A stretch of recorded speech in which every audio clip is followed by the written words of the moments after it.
Hello, friends, viewers, fans of speed, and welcome to the grand finals in the Ori and the Blind Forest All Cells No Restrictions 2019 tournament. We are going to be bringing you a 5-game series between the number 1 seed, UncleRonny, and the number 2 seed, IMRaziel. I myself am Iko, and I'm joined by Athos on commentary. How are you doing today, Athos? I'm doing great. Looks like we have another amazing final on our hands. As you said, number 1 seed, number 2 seed. It's going to be close, and I'm looking forward to it. Yeah, I am also looking forward to it. This category, for anyone who does not know, is a bit more extensive than the tournament category we usually put on, which is all skills, no out of bounds, no teleport anywhere. We have to get all of the little pickups that give you extra health, extra energy, or extra ability points. And we can ignore things like walls a lot of the time. We're allowed to do out of bounds tricks, which will cause some really cool stuff later on in the run. But I am really excited to see how these runners choose to go about their out of bounds, because a lot of that kind of tech can be really dangerous or require backups. But of course, these are the best runners in the world and they're racing each other, so we'll see if they even go for any backups. Yeah, it will be definitely interesting to see if any of them opt for more safe strats. Ronnie, in this case, is the current world record holder with a 37 time, and in fact, a 37:20. And Raziel doesn't even have a 37 just yet. So Ronnie is the clear favorite in this match. So I'll be curious to see if he decides to take extra safety or just goes all out.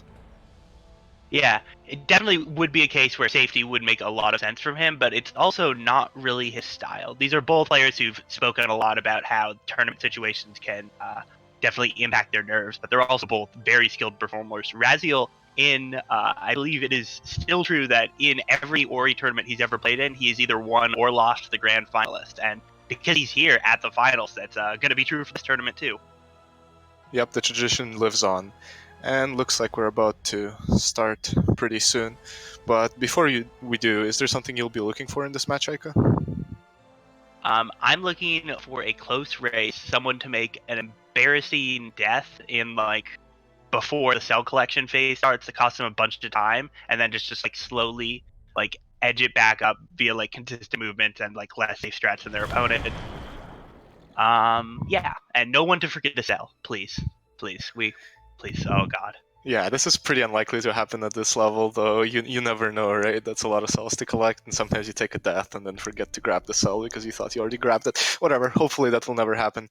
But as you said, I think a big death will have to happen to Ronnie for Raziel to win, and even then, Ronnie is very fast. He might catch up, so it'll be an interesting dynamic to watch, because Ronnie is definitely faster, but Ori is a very volatile game. A lot of things can go wrong, and you can just lose a lot of time in the middle of nowhere. Yeah, especially doing those out of bounds tricks. But honestly, you could just lose time to a million tiny things, like not jumping when you're on the ground all the time. The reason we see the runners do that is because walking on a perfectly flat ground is not actually faster than jumping. No ground is perfectly flat, and so it is always slightly faster to jump. At the beginning of the game, Ori being a Metroidvania game, we don't really have any abilities besides jump and save the game. But we're gonna go over here and very quickly collect the ability to have an annoying fairy that shoots light. Yep, it's annoying fairy. We call him Sign, and yeah, Sign, as you just said, shoots light and does damage. And it's actually not that simple. There's a specific pattern that it shoots at, and in order to maximize damage, you have to shoot at correct intervals. And the runners are going to show it off just now. They're going to be running non-stop and trying to kill those enemies we call Frankies, and they both get it without stopping. Nice job. Yeah, that fight, if you don't have that perfectly spaced shooting where you're basically firing 2 shots at one, and there's a slight a few frame window that takes some getting used to fire, you will have to stop or turn back a bit in that fight, because each of those Rockies takes exactly 4 shots, and you really only have time to shoot them out if you're firing at that advanced rate. Yep. So now is the kind of early stage of the game where you can't really lose too much time. I mean, you can lose too much time. You can't really gain too much time. It's slow. You don't really have many skills. But here, Raziel making a slight mistake, kind of misses a jump there. But that's not a big deal. Just going to give a few seconds to Ronnie. Yep.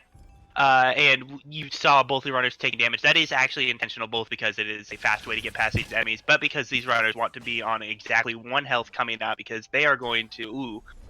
Raz actually got an unlucky health drop from that enemy, but as we just saw from Ronnie and we're about to see from Raz, they're going to make a save, put keys in the door, die in the water, and then the door animation is open, before it does the actual opening animation. That saves us a couple seconds, and therefore is absolutely worth it.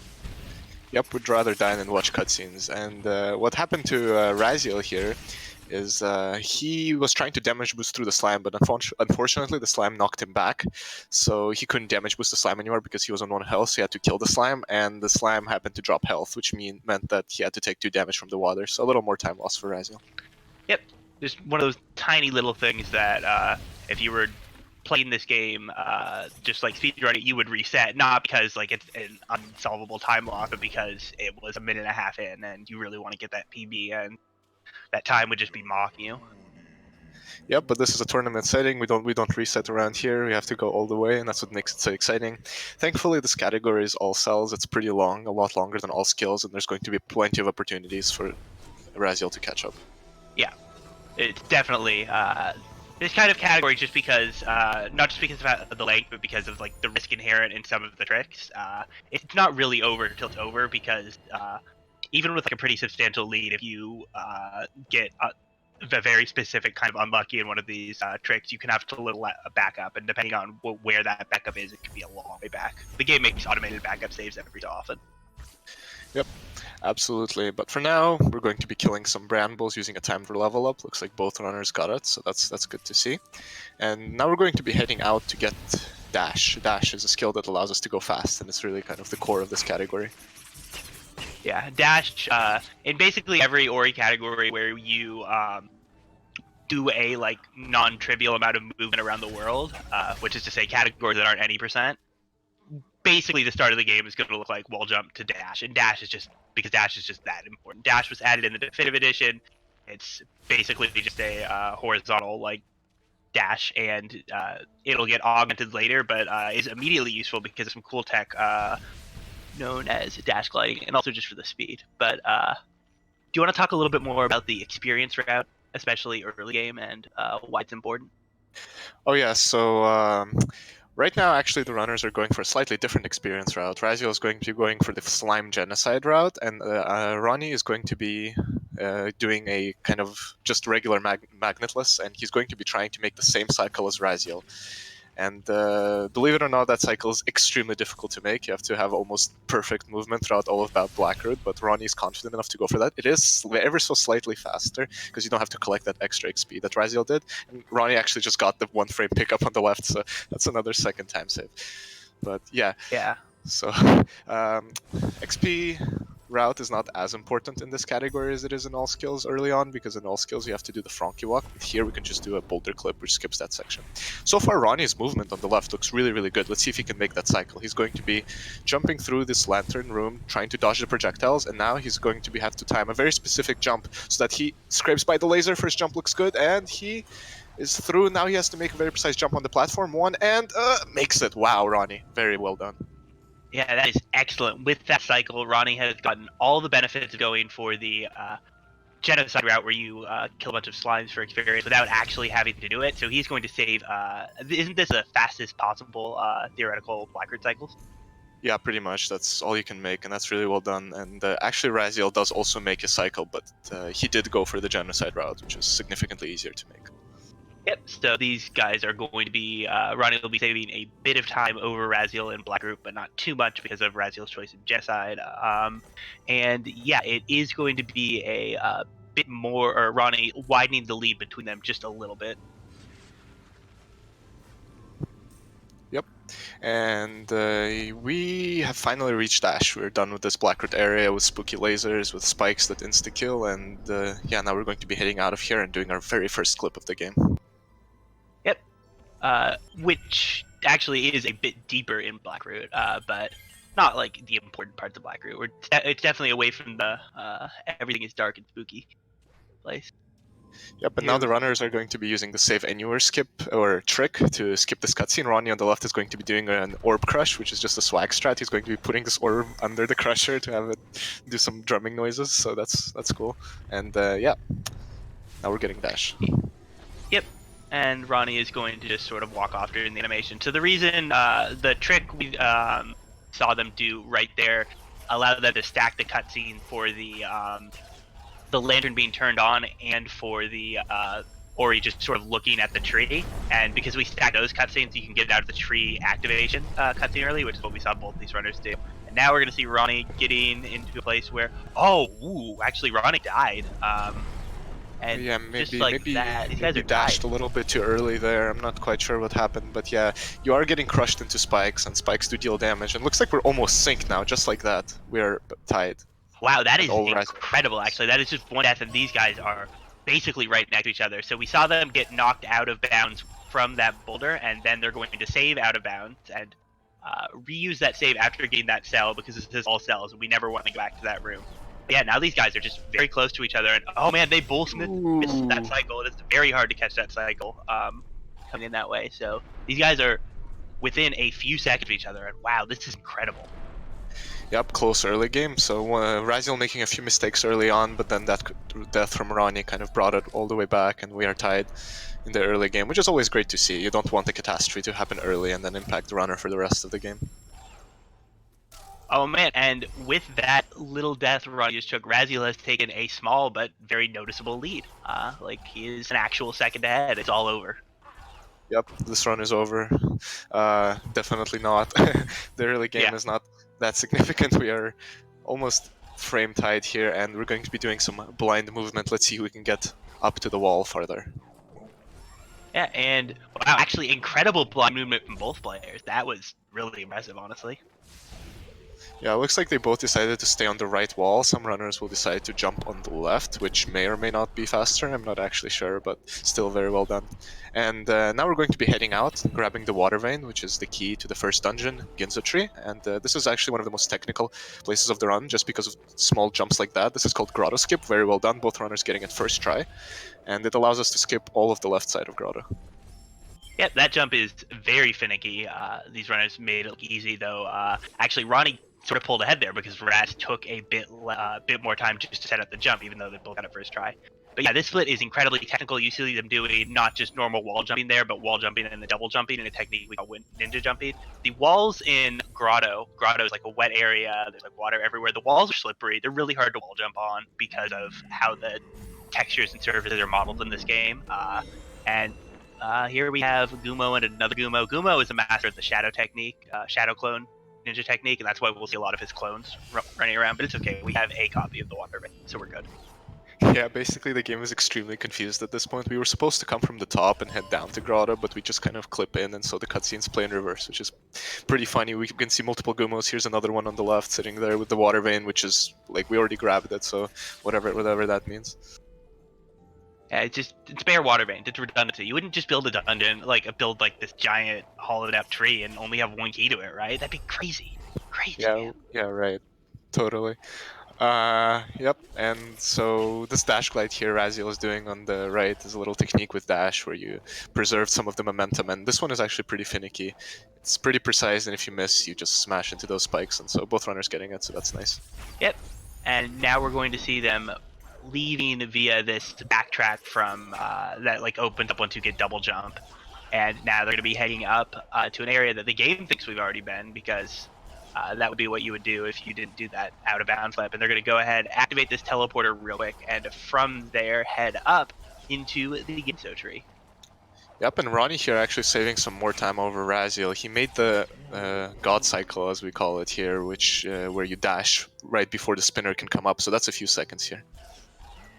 Yeah, and we saw them start out this split at double jump, literally basically tied. They were in animation at the same time, but IMRaziel fell behind a bit with just some better movement from Ronnie. There weren't really much in the way of mistakes from IMRaziel, though he did miss that cycle you were talking about. But honestly, a lot of the time was just to Ronnie's more confident movement. Yeah, Ronnie is an extremely strong runner of this game, both in all cells and in all skills.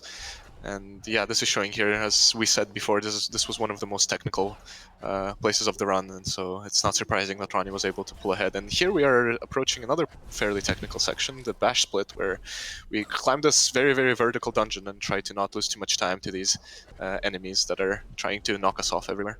Yeah, that was a really nice traversal through the that room with the square platforms and the teleporters, gamer room as we like to call it. But yeah, so we had about a 3-second difference between the runners at the water vein, and that actually ballooned out to an 8-second lead for Ronnie at entering Ginto. We'll see how that goes. Ronnie is now on one of the few sources of RNG in the game, which is just this mini boss, and the sources of RNG are where he spawned. He's gonna try and get a set of. I can't count cycles, Athos. You gotta help me out. Yeah, no, I can't count either, but it looked like a fairly good kill. The optimal cycle is to kill the mini boss in 3 cycles, so when the boss spawns 3 times, but that's very, very precise. So you usually expect a 4 cycle. If you can get a 3 cycle, that's nice. Yep. And yeah, it looks like both runners. Yeah, it looks like it was 4 cycles for both of them, so still pretty good, but Yep. yeah, none of them will be gaining time over another here. Yep, and now we're going to see Ronnie doing another one of those ghost doors. Whenever you see someone dying by a keystone door, it's almost certainly intended in a good thing. And now Ronnie is going to pick up Bash. You want to talk about why Bash is awesome and the best thing ever? So Bash is one of these really key skills in this video game as a whole. It allows us to grab projectiles, lanterns, and enemies and throw them in one direction and fly out the other direction. And here Ronnie is going to be utilizing the skill to traverse this area, break some barriers, just manipulate all those projectiles in different directions. It's really, really awesome to watch. Yep, it's a very useful skill, and making it even more useful is a glitch that we'll probably see Ronnie take advantage of there, where you saw him bash a projectile and then also travel basically in that direction. What's going on there is you can, with a 1 frame spaced input, bash twice, and the projectile respects the first one. And there we saw Ronnie die with some keys in the door, and what that is it's a trick called key duplication. If you die with your keystones in the door, the game refunds them to you when you reload. And that means that Ronnie has 3 keystones in his inventory, and those keystones are still there. So he's going to walk out of here with 7 keystones and then spend 3 of them in that door. Yeah, we use this area as a sort of keystone farming. We just do 1 duplication, and that's because we're going to be doing. We're not actually going to be finishing this dungeon. We're going to be teleporting out, and in order to continue the game, we kind of need extra keystones. So that's where we get them from. Yep, Ronnie definitely ahead on the key dupe. Lost a bit of time. Looks like he failed the hyperspeed, which is a trick where coming out of a save you can have a lot of extra speed. We'll see it from Raz right there, but that is not much of a time loss, and he is still an entire mini boss ahead of Raziel. Oh, Raziel almost dying. Yeah, and missing a shot on this mini boss. Wow. This mini boss is not really much of a threat. You just bash projectiles into it 4 times. It's a bit of an auto-scroller unless you die. And Ronnie is going to be doing our first warp displacement, actually. It's a trick where, and he gets it really nicely done. Raziel is going to be doing the same thing. And what we do is we get a storage, like we do a save anywhere. And then when we open the teleport, we can move and do other actions while the teleport menu is active. And what we do is we stack the save animation with the teleport animation, and that allows us to move during the animation. Then we stand at a platform at a specific angle, and that teleports us elsewhere for whatever reason, and yeah, this allows us to just teleport on the cell. Yep, and we saw Raz demonstrating that as you were explaining it. Meanwhile, on the left, Ronnie did what Raz is... Oh, Raz actually gives a frog a bath, which is a little unlucky. We need that frog not to take a bath because it is necessary to get into Swamp. That is a chunk of time loss for Raz. We'll see if he gets to this try. Basically, we are not supposed to be here yet. We're supposed to get here after the Ginto escape, but as it turns out, frogs are real nice. Sometimes we can use them to just sort of take their shots, especially with double bashing, get access to areas we're really not supposed to. And that is what Swamp Entry is. An excellent second try Swamp Entry from Raz after giving a frog an unfortunate bath. Amphibians in this game cannot swim. It is a mystery. Yep, indeed, and that's a little bit of unfortunate time loss. It's always kind of hurts to miss that trick. But yeah, he still has plenty of time to catch up. Meanwhile, Ronnie is playing really, really well. Not many mistakes here. As of now, looks like he got his rhythm. Yeah, as of right now, Ronnie is only 10 seconds behind his PB, which is a 37. Ronnie's PB is 37:20. I believe so. It's an incredibly good time. Yeah, so 10 seconds behind that is 37:30 pace, which is still disgustingly good. To use a technical term. Yeah, that is a very good technical term for that. And Raziel on the right is going to be showcasing something that Ronnie has already done. We have to get the energy cell at the top because we don't want to come back here. That means we have to double bash this fish. Unfortunately, it's not cooperating for Raziel. Missed a double bash there. This trick can be really painful and cost a lot of time because you have to hit many double bashes and they're all frame perfect inputs. Fortunately, we have a way to make it slightly easier, but it's still very difficult. Nice job, Raziel, second try. Yeah. IMRaziel dropping a double bash there definitely like reminds us, or good because it lets us talk about the fact that that's a ridiculously difficult trick. But we've just been seeing these runners nailing them repeatedly. Like I don't think I've seen Ronnie drop a single one, and I think that's the only one I've noticed Raz drop. So definitely keep that in mind. We are watching these double bash projectile chains from these runners. Yeah. Now IMRaziel is going to be moving on to the cell loop, as we like to call it. We don't like coming back here. It doesn't really suit us our route, so we collect some extra cells here along the way before coming out. And Ronnie has actually earned quite a lead. He's going to be coming up to Charge Flame very, very shortly. Yep, and Charge Flame is a skill that is intended to be gotten second in the base game, but with the Froggy Walk in our non-out of bounds categories and that boulder clip we did in our out of bounds categories, it just really doesn't see much play because it's not very good. And in fact, the main reason that we get it when we do is because it allows us to level up further in the blue tree, and that lets us get air dash and charge dash, both of which are just incredible level up abilities that we are going to be making heavy use of for the rest of the run. Charge dash especially. Yep, and as you mentioned, Charge Dash, Ronnie is going to use Charge Dash, or level Charge Dash, to skip this pretty long cutscene, and he's going to be showing off Charge Dash immediately. Charge Dash wastes an energy, but it allows us to go really, really fast. Unfortunately, there's multiple ways to kind of preserve that energy and get it refunded. One way is to stomp, and Ronnie was showcasing that a minute ago by stomping this blue wall, and now Ronnie is using a bash to cancel this Charge Dash. So you Charge Dash towards an enemy, and then you bash off of him, which refunds the energy. Yep, Ronnie also just showing us a slightly different use of Charge Dash with that spike of horizontal movement we saw. We're going to see another one here. This is a rocket jump. Oh, that was not a rocket jump. He does not use the rocket jumps out there. I'm a liar. Anyways, rocket jumps are where you start a Charge Dash to an enemy that's above you, and then you cancel it. And what ends up happening there is you get that burst of momentum towards an enemy. And I'm going to talk about this later because we're seeing Fast Stompless. Yeah, Fast Stompless is a trick where we stomp the rocks that are above Kuro without stomping the rocks. We use a spider projectile instead. And this trick is pretty difficult because the angle is precise, and after you fire the shot, you have to go down and get the cell before the shot hits, or else you don't get it. And Ronnie gets it first try. We're going to be seeing IMRaziel perform the same very, very shortly. Yep, this is a trick, and one of the reasons it saves a lot of time is instead of having to go over there and hit the jump on the rocks yourself, look at the cutscene, you instead get to spend that time moving to an ability cell, which is great all of the time because ability cells are a resource you spend points, but especially great in all cells, no restrictions, because it is a cell and we need all of them. Yep, and Ronnie is going to be doing Sorrow Bash, which is a trick that allows us to get up to Sorrow without actually... Oh! And the quick setup, nice, Ronnie. So, yeah, normally we're supposed to go to Forlorn and get Wind, but that's really slow, we don't want to do that. So we just head straight into Sorrow by doing this pretty complicated set of inputs, and Ronnie gets it beautifully. Yep, and because this is all cells, no restrictions, we get to see parts of Sorrow that aren't just like the main shaft of the path, the charge jump tree, which is pretty cool. So we see Ronnie going through this area, showing off a skip that probably some players found casually, where you can just use that frog to break that floor and then don't have to bother with the keystone door that's there.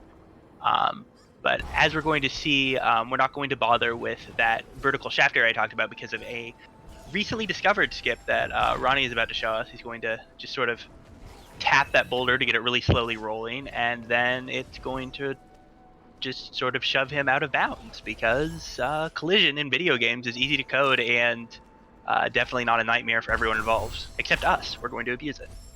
Yep, indeed, and Ronnie gets through beautifully. Unfortunately, it looked like IMRaziel missed Fast Stompless, so it looks like the projectile angle wasn't quite right. So he had to go all the way up and manually stomp the rocks, so that's unfortunate time loss for IMRaziel.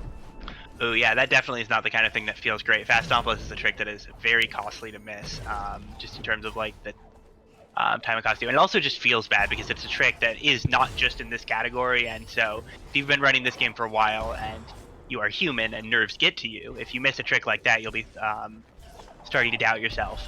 But hopefully Raz can take energy and will not be doubting himself too much. He is showing off an excellent first try Sorrow Bash, and he has made it through. Ronnie, in the meantime, has collected Charge Jump, which is an incredibly powerful ability that gives you a huge boost of vertical momentum, does 50 damage, and breaks a bunch of walls. We love it. We're about to see him use it right there. Just bam. Makes very satisfying noises, too. Yep, and we just got an update from the truck. Ronnie was 6 seconds behind PB at charge jump, so almost PB pace for Ronnie right here, and we're heading towards the mid-game point of all cells, no restrictions. This is where we get to see a lot of clips, one after another, followed by very, very quick movement that Ronnie will be showcasing here in the Misty Woods, by charge dashing enemies, bashing them, and just, yeah, going as fast as possible. Yep. We have finished the point in the game where we are going around collecting our movement skills. We've gotten our charge dash, our bash, our rocket jumps, and our charge jump, so we can do all of these sweet movement things. And now the goal is just going to be efficiently moving around the map and collecting the cells. So, like you said, we gotta come into Misty for this ability cell. That's the only thing in Misty we need. Everything else is pointless. And if this were a no out of bounds category, we would have to go all the way through Misty because it's a linear area you can't backtrack out of. But there are walls, and what we're gonna do is a Terra clip, which is where you save basically inside a wall and then move, die with that wall unloaded, and you can get to the other side of the wall as you respawn before the wall loads, because it's hard to program things to avoid stuff like this, basically. Yep, and Ronnie actually just did a Terra clip and fell straight into Forlorn. I'd like to note that Ronnie did not back up that clip, so if he had missed that, that would have been extremely painful for him. But looks like he's not going to take any safety strats here against IMRaziel. He's just going for it. He's extremely confident in his clips. And yeah, Ronnie, the reason we go into Forlorn is there's one cell. Just one cell in all of Forlorn. So yeah, Ronnie's just going to clip in to get the cell, and then clip out using another, yeah, and another Terra clip. That's how we clip in this game. That is, in fact, how we clip in the game. It's a very effective technique, and we will be seeing a fair bit of it. But yeah, this actually, Forlorn and then Misty, we really only come to either area one cell each. And oh man, it looks like Ronnie needed to come down here for an energy refill, and he's losing time that I'm sure he'd rather not, though. I do not think it will cost him too much in this race, since Raz has yet to... Oh god, IMRaziel! He's fine, he's got health, see, it's fine. He's even turning on his UI to show us how much health he has. I think Ronnie just had something not very good happen. He did not back up that clip, and I think he saved a little bit too early. So, I'm not sure what he's going to opt to do here. Yeah, let's see. I think he's trying to get very far right to unload the room. We'll see what happens here. Oh no, he's checking his backup. Oh no, okay, yeah, that's the unfortunate thing that can happen. Oh, okay, he put a save. Did he get the cell? On reload? I think so. Yeah, I think the cell's not there. Oh, Ronnie just getting infinite and Forlorn death after death. When you lose your rhythm like that, it can be really difficult to come back. Hopefully Ronnie can kind of shrug it off. Yeah, so this is what can happen when you go out of bounds so much. You don't back up your saves, and looks like Ronnie's gonna have to come back for the energy once again, because, oh no, this gives IMRaziel a lot of time to catch up, and IMRaziel is currently falling into Forlorn himself. Yeah, and I don't think I saw IMRaziel do that backup, but yeah, now here's IMRaziel in Forlorn, and he is still behind Ronnie by, he's got to go to get the cell and get back, but that lead between them is a lot less than it used to be. We just got an update from the truck that Ronnie did not get the health cell again. Oh, so that can be disastrous for him. I'm not sure. That is, in fact, a huge disaster. That means that Ronnie, to finish this run, he is going to have to... Oh no, that's a terrible cell to have to go back to. He has the teleporter, but he would have to go to Forlorn, key dupe, open the... Well, no, you actually do need a key dupe to get back through it. Oh man, I hope he realizes, though, before finishing the game. Yeah, he would have to realize... he might, when he goes to menu, see that his count is off, but this kind of thing happens so rarely, and that kind of death happens so rarely, that this might... just be a really unfortunate setup for him. Well, we'll see how it unfolds. IMRaziel currently teleporting out of Forlorn. Meanwhile, Ronnie did clip down to Grenade, so this is our last skill that we'll be collecting in this run, and he's going to be clearing the Black Red Burrows area and going down to Lost Grove. Yep, and we have IMRaziel not very far behind him, going to be doing the same trick. Basically, we're going to do a Terra clip to head left into, or basically head out of bounds to the left. We saw him take some damage on the red spikes. The reason is to get his health lower so that the spikes that he actually wants to die at, which are farther away, will kill him quicker.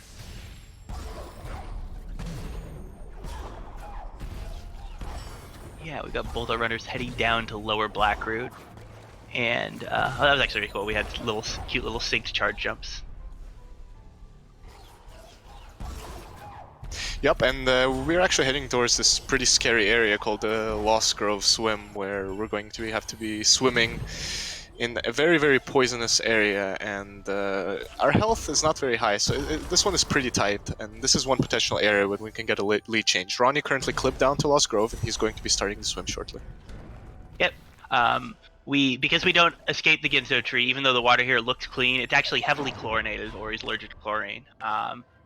Less allergic when you get Ultra Defense, but oh man, Ronnie did not have the cycle where he needed it, so he's actually just gonna quit and reload.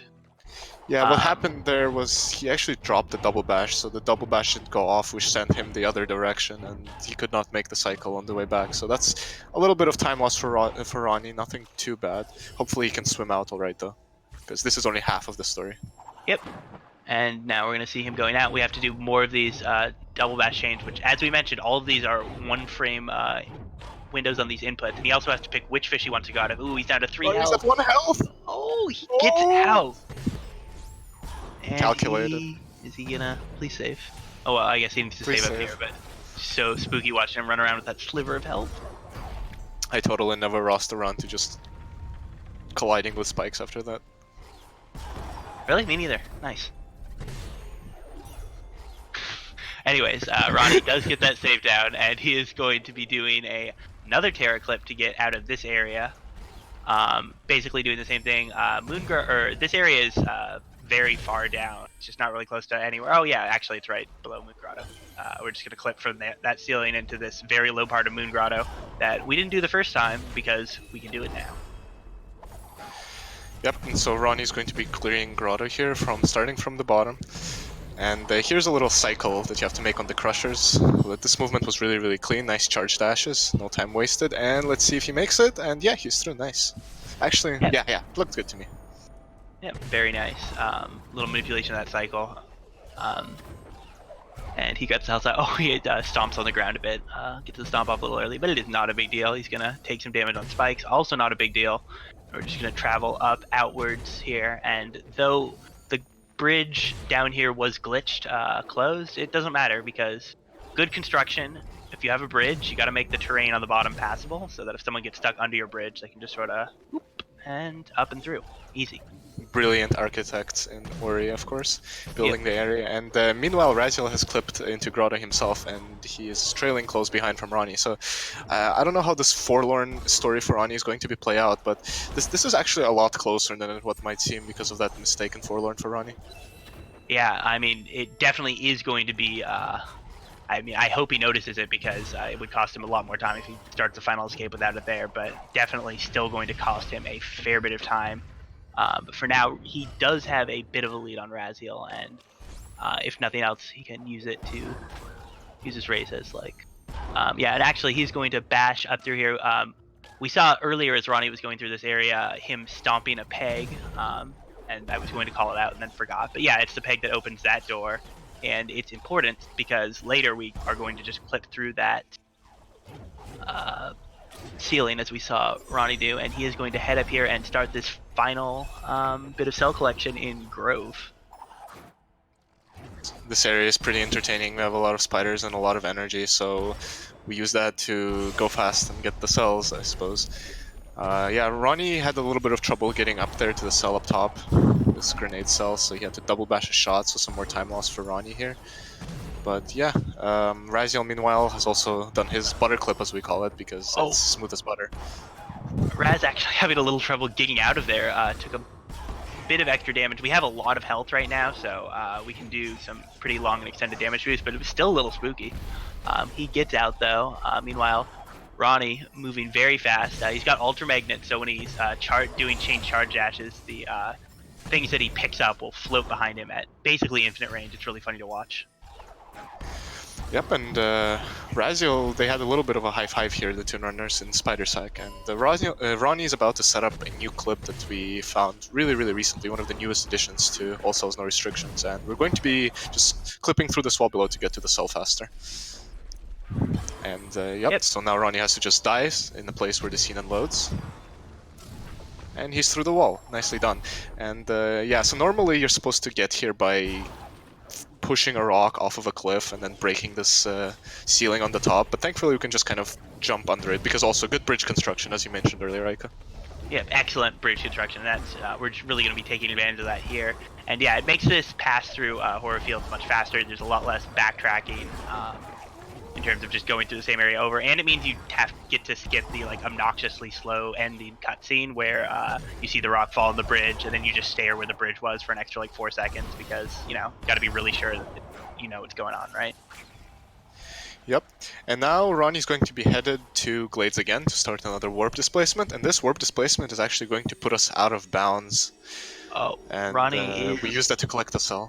Ronnie is mousing. It looked like putting his mouse over the number of health cells he has, and I think he noticed because he moused over it. We'll see if he remembers which one and knows what he's going for. But first, he's going to do a warp displacement to get to one of these very well protected cells. This fact cell, we like to call it. You either need climber charge jump to get it natively, or you need to do a very precise micro ledge to get into a spot where you can charge jump it, or you can just warp displacement it. And that is what Ronnie and Raz are both going to opt to do because doing anything else is really slow.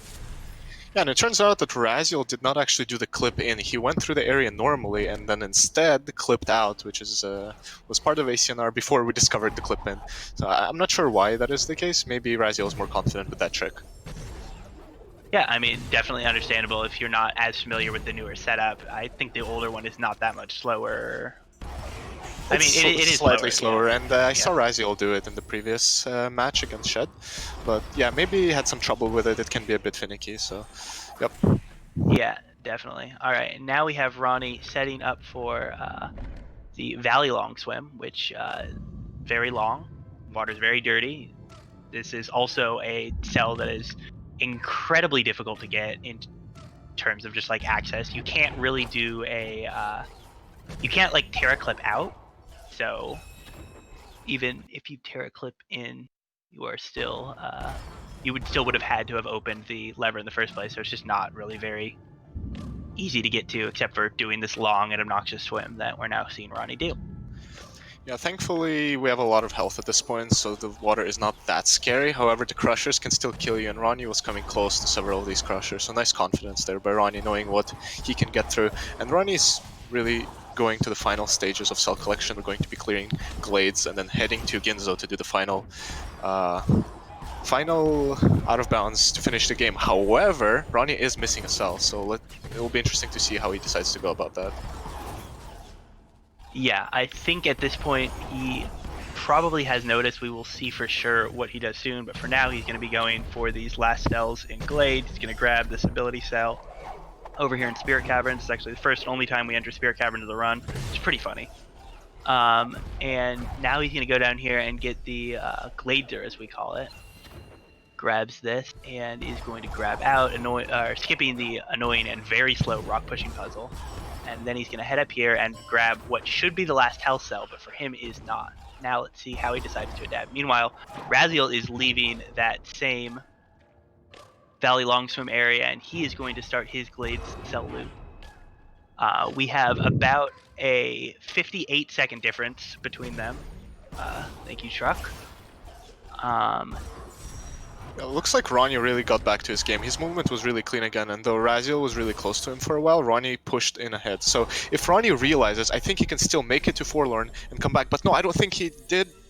Yeah, he's teleporting to Ginzo. That's... Oh no. That could be really bad. We'll see if he notices next time we open the save. But yeah, this is potentially disastrous for Ronnie. Unfortunately, he's going to start up this save anywhere and start his out of bounds to Horu. But this trick is dangerous because you can't really repeat, or I'm not sure you have enough ability cells to repeat this journey a second time. So he would have to load a backup here, and I'm not sure that is going to work. Yeah, definitely not the entire journey. You need one Terra clip to get through the wall, and then you have to do 2 or 3 void saves where you do a charge dash and save at the same time in a specific timing in order to get all the way to Horu.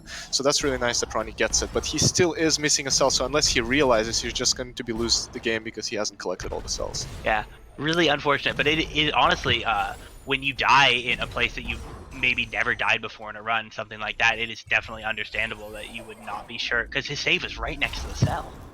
Yeah, you never remember if you placed the save before you got the cell or after you got the cell. So this is really the only scenario that we mentioned earlier that a runner could, at this caliber, forget a cell is because of a unfortunate death that throws you off your rhythm and you're not sure what's happening anymore. And yeah, it looks like Ronnie is going to be finishing the game.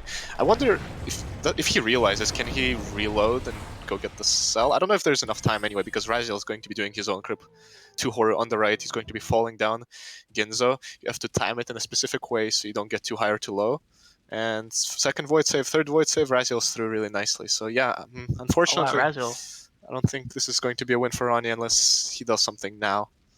Yeah, I mean, honestly, this is still incredible performance from Ronnie. He's going to finish with he is going to split where time he normally would with a very respectable time, and it's honestly definitely representative of what he can do, because it would have just only been another second or so to grab that cell, but unfortunately, because he does not have all of the cells, that is going to be an issue for him.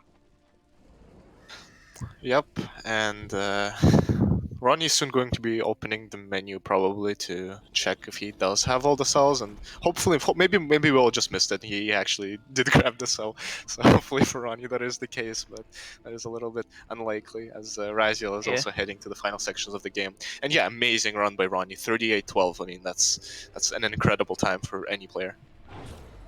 yeah. I mean, it I believe would be that second or third place on the leaderboard. But yeah, we have Ronnie and Raziel both finishing up at this point. Raziel is doing his set of clips, and he is also through, gets to save anywhere, and is going to get just told right a little bit and end up with a 39.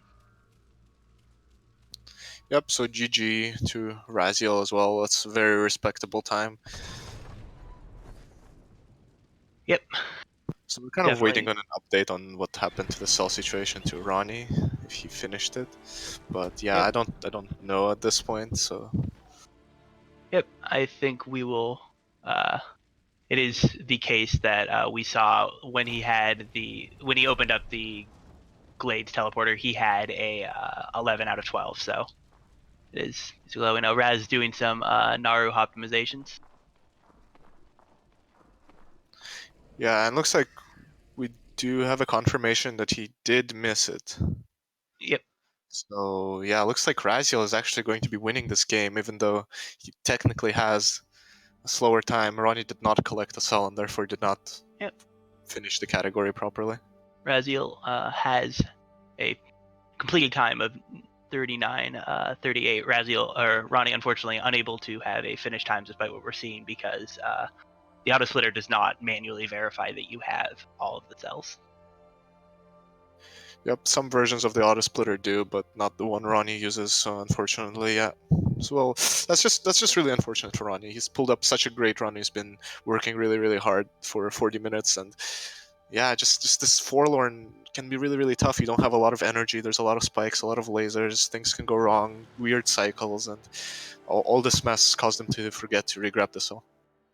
Yeah, it happens, but luckily this is a best of 5, so Ronnie is gonna have a bit of time to shake it off, look back at this and say, well, yeah, I missed the health cell and it sucked, but I performed really well. I definitely can win this, could have won this race, and I can come back and win this series.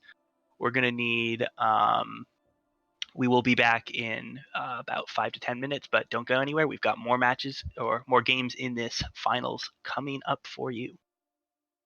Certainly do. Don't go anywhere. There's going to be more cells coming right up.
Hello, Speed Gaming fans, and welcome back to this continuation of our grand final in the Ori and the Blind Forest All Cells Tournament for 2019.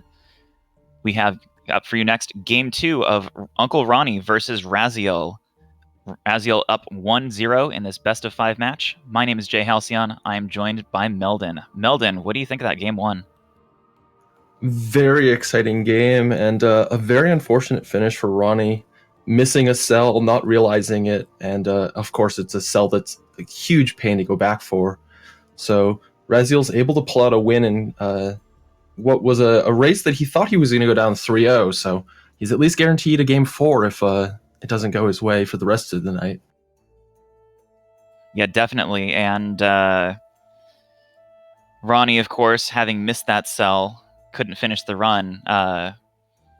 Is that something that you've experienced? Do you run this category at all, or? I've only done one run of this category, and it was a most cells run. So yeah, I've experienced that.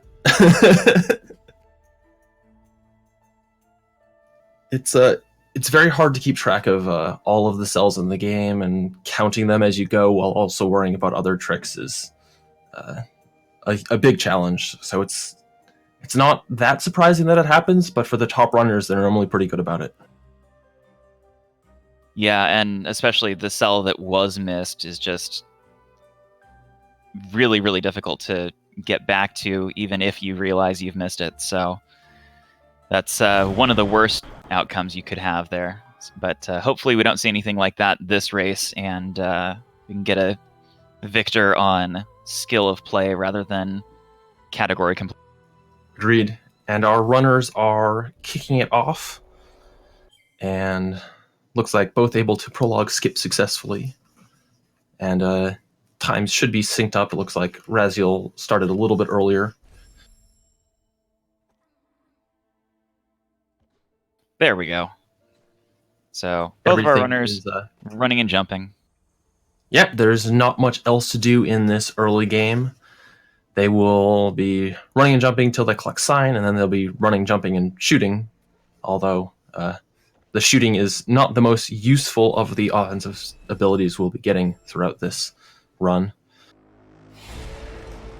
Yeah, it's definitely a bit on the weak end as far as the combat abilities that Ori gains going throughout this run, but it's what we have at the beginning of the game, so it's what we'll be using for the first little.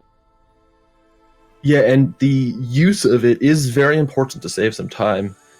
We saw some very good Frankie fights out of both of our runners in Game 1, good mini-boss fights, although still yet to see a 3-cycle, so that would be exciting if that could happen.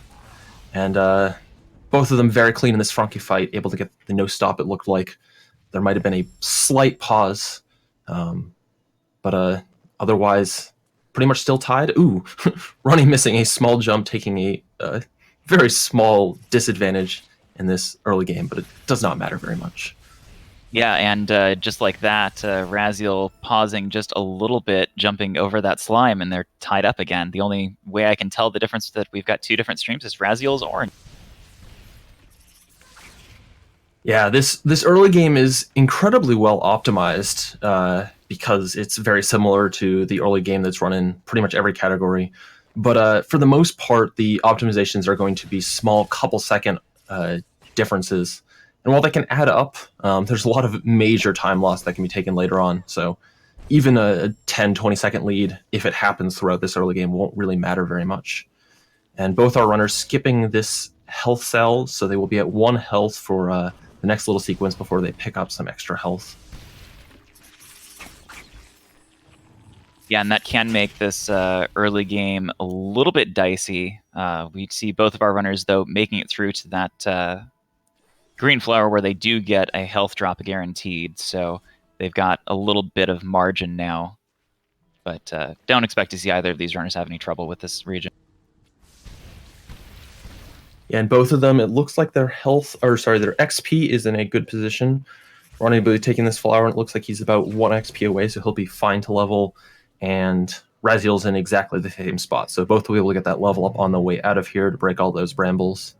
And Raziel will be coming into the wall jump tree just a little bit after Ronny, so slight advantage for our number 1 seed.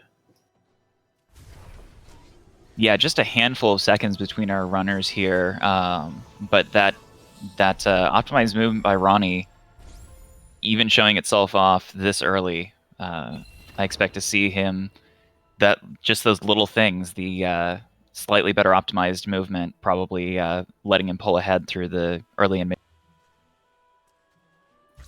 Yeah, and having that kind of devastating loss in game 1, I think some runners, they might be kind of disheartened by it, but I have a feeling Ronny is going to just be motivated to play even better. He had a good run and unfortunately didn't count, and now he wants to put up a really good time in game 2 and show that he is the top runner in this category right now.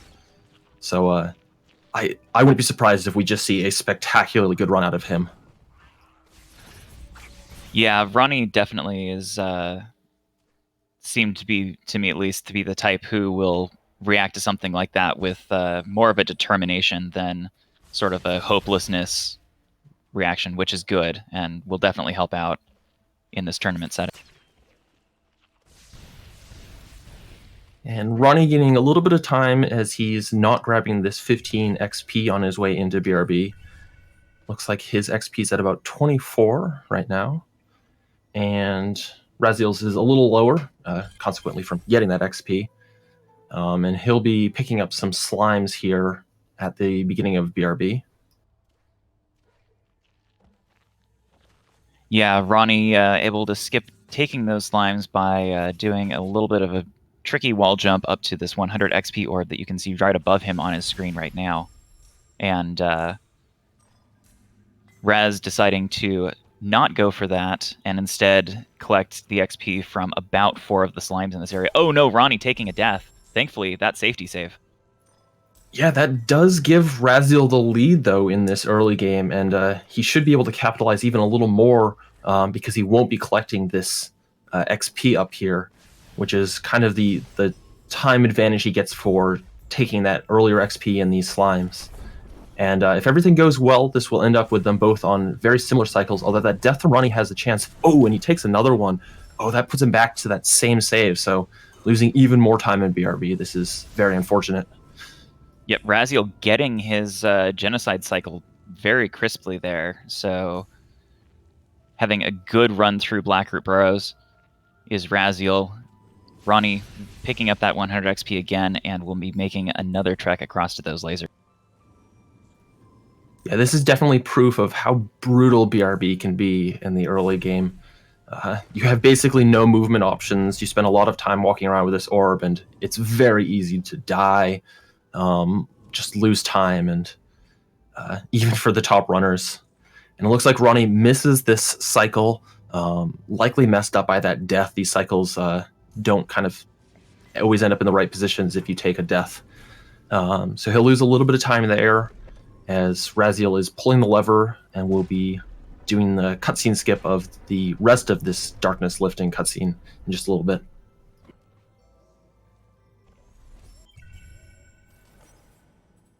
Yeah, and I didn't quite catch the number of Raziel's XP until his next level, but it looks like he's a little bit low, so he'll be looking to take XP from one of the slimes in this zigzag area right after he gets dash, but that's okay. We can easily pick up one of them for almost no time.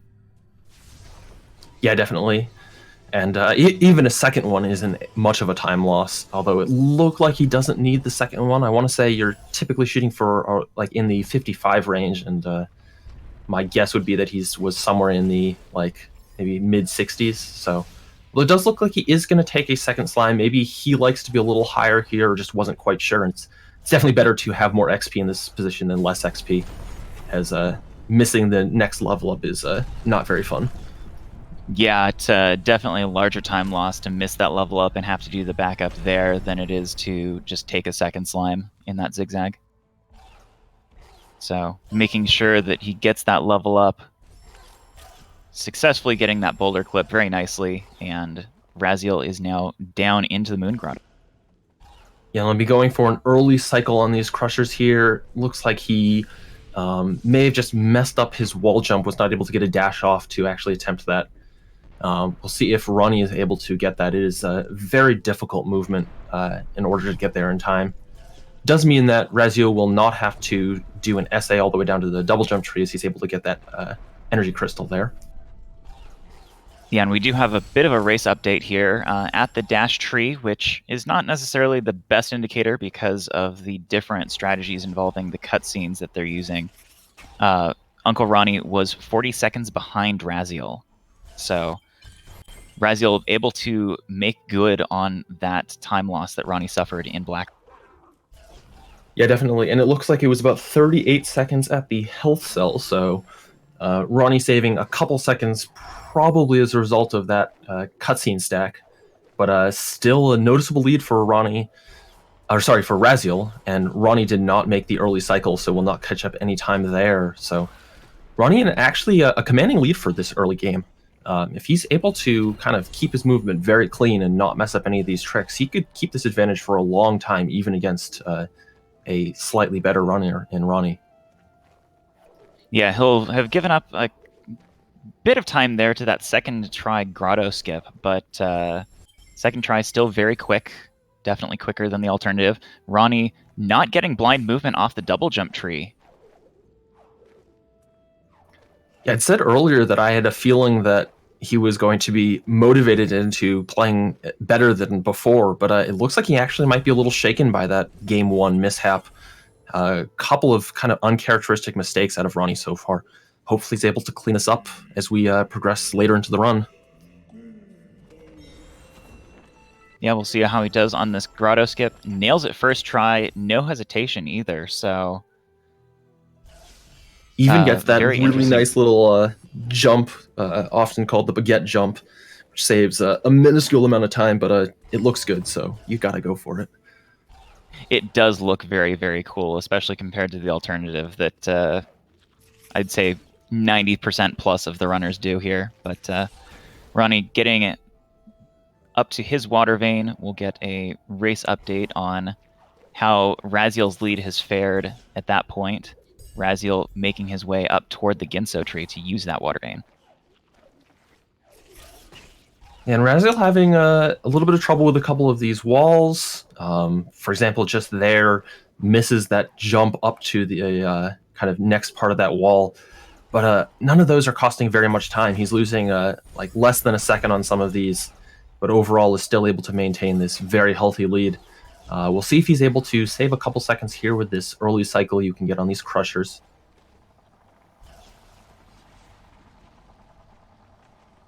Looks like he's not, might have just been a little slow in his movement there, so didn't even attempt the damage boost, which is, it can still save you a little bit of time, and you typically have the health to risk it, but if you're just too late, it's kind of not worthwhile. Yeah, might also be thinking to play it a little bit safe. Raziel let us know between races that he's stopped watching the restream. Apparently it was giving his computer a little bit of trouble, so he does not know at this point that he's got this lead. Yeah, that's a good point. And Ronnie coming up is able to get that cycle, so saves a little bit of time compared to Raziel in that segment, although over such a long and difficult segment like this Enter Ginso, it's difficult to see kind of all of the different potential time losses or time saves that our runners had. So we'll just have to wait to hear how their times compare to once they've actually gone in. But definitely respectable Enter Ginso times for both of these runners, although I'm sure Ronnie is not very happy about his. Yeah, 12 minutes is definitely still a very good pace, and I'm sure UncleRonny will turn in an excellent time even with that, but I'm pretty sure he's much more accustomed to being somewhere in the low 11 range. And Raziel coming into his mini-boss fight here. I would expect a 4 cycle. The 3 cycle is very difficult. I actually think with those missed shots, he is not able to get it anyways. Does see this spawn over here, so that's good. Won't lose any more time, and is able to finish off the 4 cycle right there. So is not able to get that incredibly difficult and fabled 3 cycle, but probably will not lose any time compared to Ronnie, who will be attempting this fight in just a moment. We have seen Ronnie get the 3 cycle in the All Skills tournament. So eyes to the left. Ronnie will be doing a slightly different pacing of shots if he's going for this, and it looks like he is.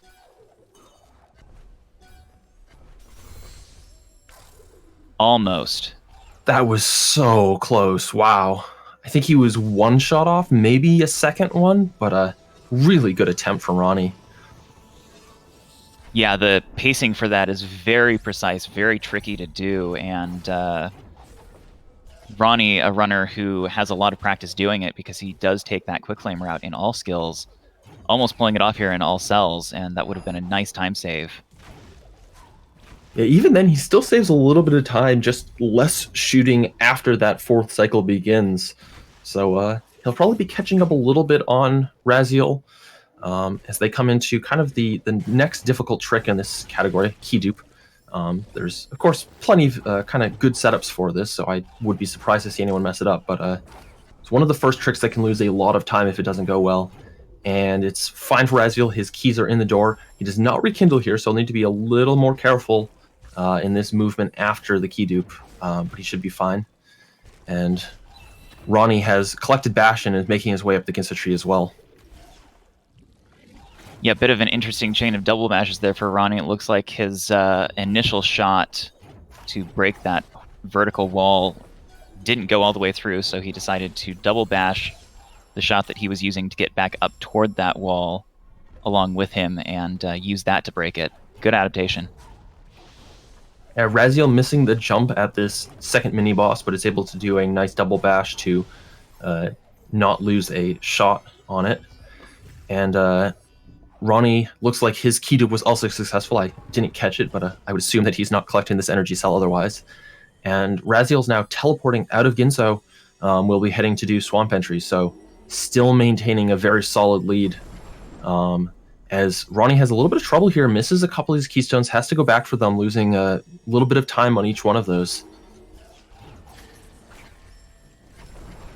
Yeah, and we had an update. Raziel managing to still hold on to a bit of that lead, still 31 seconds ahead at the Bash tree. So not keeping all of it, but a good chunk of it. And Raziel now moving his way toward the Stomp tree ahead of Ronnie. Ooh, that shot was close, but does clip so the clip the very bottom of the wall that, or I guess ceiling there, and was able to get in here, and with that save is able to recover a little bit of health that he lost during that trick. So if he chooses, he can still go for a damage boost here. Yep, and on the left, UncleRonny doing that same swamp entry, bashing the frog up here. Then he'll be baiting a shot over if the frog cooperates. And then a second shot. Third shot, second one not cooperating. Yeah, the frog being a little rude there. And the shot did phase through on the way up, but it arcs back down and everything is fine. And oh no! Ronnie landed in the very corner of the water, and having already taken damage from the frog earlier, he dies to that, so he'll have to go back and redo Swamp Entry. That's a very unfortunate death there. Yeah, I think your observation earlier that Ronnie might be shaken a little bit might be correct. Looks like our race chat, he's asking for a couple seconds. Looks like he's taking a breath to calm down. We can hope that he manages to do so. Yeah, it's definitely a lot of pressure on Ronnie right now to do well. He has resumed, will be going for his swamp entry as Raziel continues his movement through the rest of this swamp loop. Looks like he's going for the 2 double bash setup, may just not have gotten enough height off of that first double bash. And has had really no major mistakes so far in this run. Has missed a couple of little time saves, has had kind of a couple of instances of flood movement, but none of them losing it very much time, and Ronny just keeps bleeding time in each of these splits.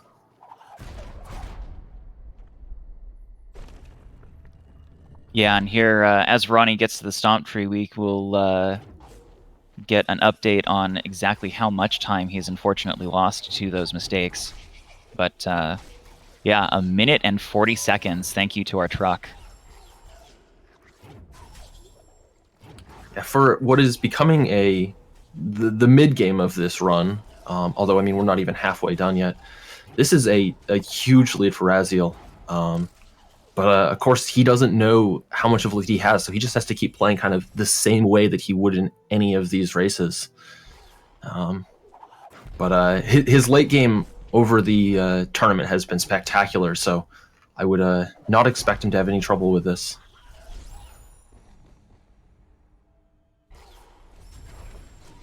Yeah, and Raziel does have some of the faster late game strats of the entrants in this tournament who made it to this bracket stage, so would not expect to see him lose too much time or make a lot of mistakes there because he's very practiced with it.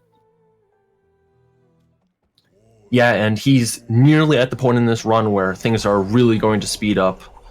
Having collected Charge Dash now, he'll, or I guess leveled up Charge Dash after collecting Charge Flame, and he still won't be quite at the point where he's just dashing all over the map, but we will start to see a couple of very nice rocket jumps out of him. Looks like he's not going to go for this one that we saw out of Ronny in Game 1, but we'll still likely be doing one off of a bird in just a little bit, which is one of my favorite rocket jumps in the whole game. It is a lot of fun to see, and it looks like he's going for it right there. Ooh, misses the stomp. These birds can be absolutely brutal if you hang around there too often with them. Taking one hit, but getting through, dropping a safety save.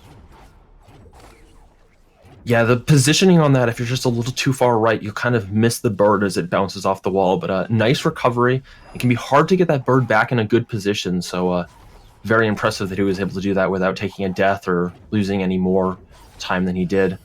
And his shot is good. He gets the cell and gets the cutscene for Feather, which Raziel missed in Game 1, so I'm sure that's a relief for him. And he'll be picking up Feather in just a moment before heading into Sorrow. Yeah, on the left, Ronny just collecting his Charge Dash, or Charge Flame, sorry, making the same slip there of the tongue. And we'll be leveling up Charge Dash here to skip this cutscene and making his way toward that Feather. But Raziel still with a very commanding lead in this race. Yeah, being basically a whole... Oh, no! Well, at least you can just reload there. That was an unfortunate meteor kick in an unintentional position. Yeah, thankfully he does remember to go back for that Valley Spirit Well. That's very important to have later and is very easy to forget if you're not super on top of things. And he's through Sorrow Bash, so I think that's still a first attempt. He never even actually started working on it in the first failed attempt. And we'll now be collecting these cells. Looks like he might know that he's low on energy and wants to have enough for a save, so didn't go for a rocket jump there. I think when he checked his UI, it looked like he had 2, which would have been sufficient. So, but I guess better safe than sorry in a position like this. Yeah, it looks like, yeah, he's going to drop a safety save there, and he still wants to have 1 energy to charge dash on to make this early laser cycle. Yeah, that's a good point. Having the extra for the saves that he's placing now, and also that charge dash is very important. So Raziel, of course, making the better decision than I would have in that position. Oh, doesn't quite get the boulder clip there. Looked like the boulder was just a little bit too far to the left, so it was rolling when it hit him. Or rolling too much. I mean, as we can see here. Oh no, and he misses it again.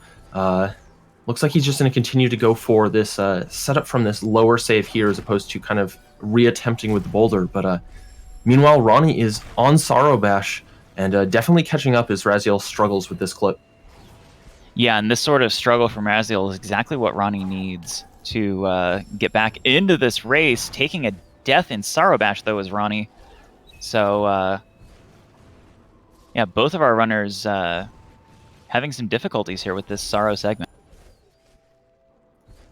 Yeah, and Raziel is able to get through that boulder clip, is through the spikes and to Ghost Door, and we'll be collecting charge jump in just a moment.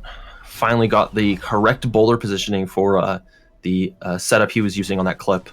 And Ronnie is into Sorrow, and we'll be attempting that out of bounds in just a moment as he collects a couple of cells through this area.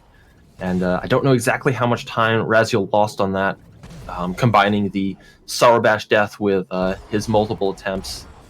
But looks like he still has a very solid lead on Ronnie. Yeah, leaving the charge jump tree, Ronnie still not quite to his tumbleweed clip attempts. So still a very respectable lead for Raziel, despite the difficulties he had in Sorrow Pass. And Ronnie is able to get this clip first try, so he'll be at the charge jump tree in just a moment, as Raziel is basically done with Sorrow. He just has one last cell to collect at the very entrance or exit, and he'll then be heading into Misty. So Sorrow is all done for Raziel, as Ronnie still has to kind of do this revisit after collecting charge jump.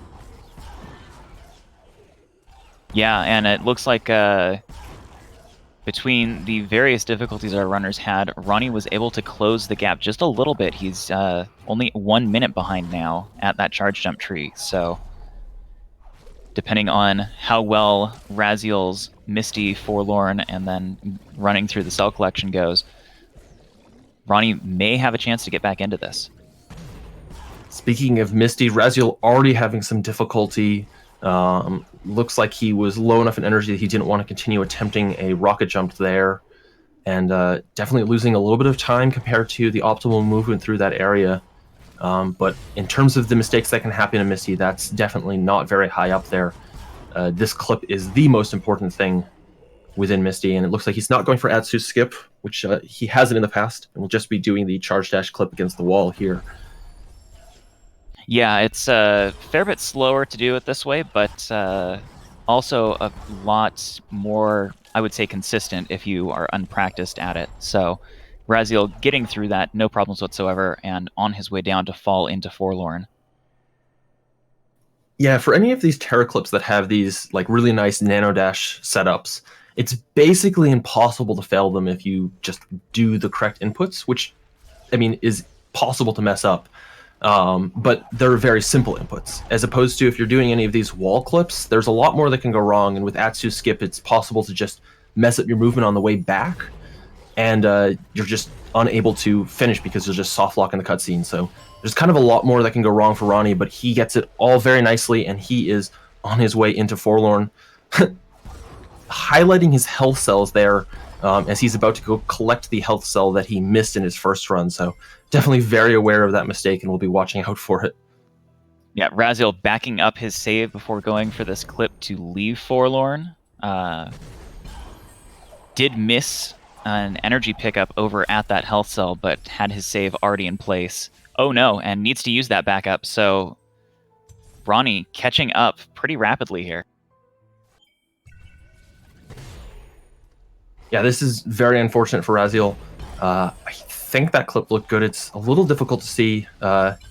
Yep, he is through, so is able to kind of recover there, and will be teleporting out of Forlorn in just a moment. But Ronnie is now hot on his heels. This is a much closer race than it was for that whole kind of middle game, as we are nearly at the cell collection phase. Yeah, they're just a teleport animation apart at this point, which is really just a testament to Ronnie's skill at this game and his ability to come back from this early game trouble that he had. Yeah, and this cell collection part of the run has so many locations where you can lose a lot of time, and it can be very difficult to do everything perfectly. So definitely a lot of opportunities for either of these runners to gain or lose time compared to the other one. As Raziel's clip down to the grenade tree is successful, Ronnie's is as well. They will be on this cutscene at the same time. That's how close they are. Yeah, that's less than 8 seconds apart separating our two runners right now. So, very, very close race. Yeah, earlier I would have said that like little mistakes don't matter much, but now that they're this close, any little mistake definitely matters. As looks like neither of them are making them though. Getting these lanterns perfectly, not missing any of the bashes afterwards. Raziel will now be leaving this area to continue the rest of the Blackroot cell collection. I personally find this to be some of the more difficult movement in the game, especially the long swim. Yeah, that long swim can be very, very difficult. Dropping a double bash may set you back to your save. All sorts of things that can go wrong there. But right now, they need to get to that long swim. So Raziel will be setting up his clip down to that area right here, as Ronnie, hot on his heels, does the same.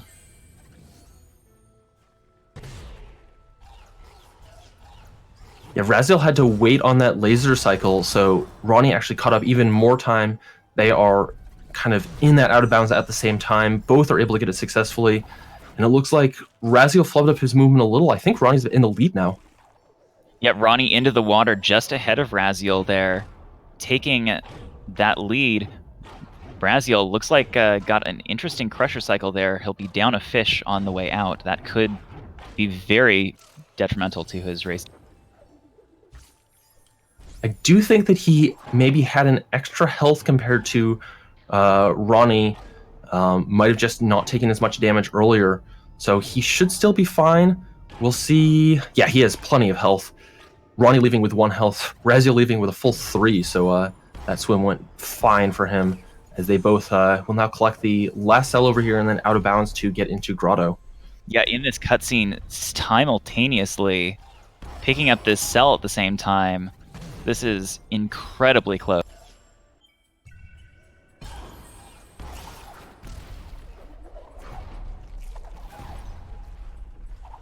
And it looks like Ronnie gets that clip a little bit faster and is into the bottom of Moon Grotto to start his collection there.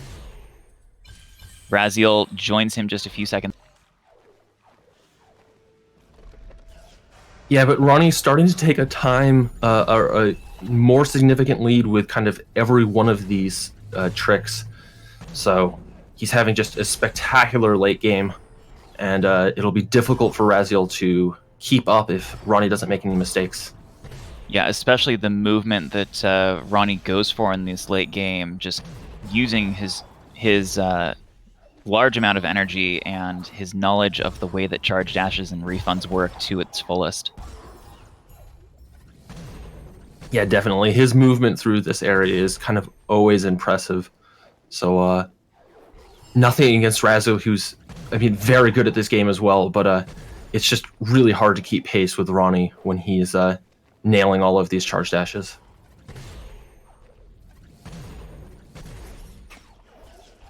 Yeah, Raziel making a very good effort at it, though. Burning his way through that area after picking up that health cell, and going for a little bit different strat there, up to this energy cell.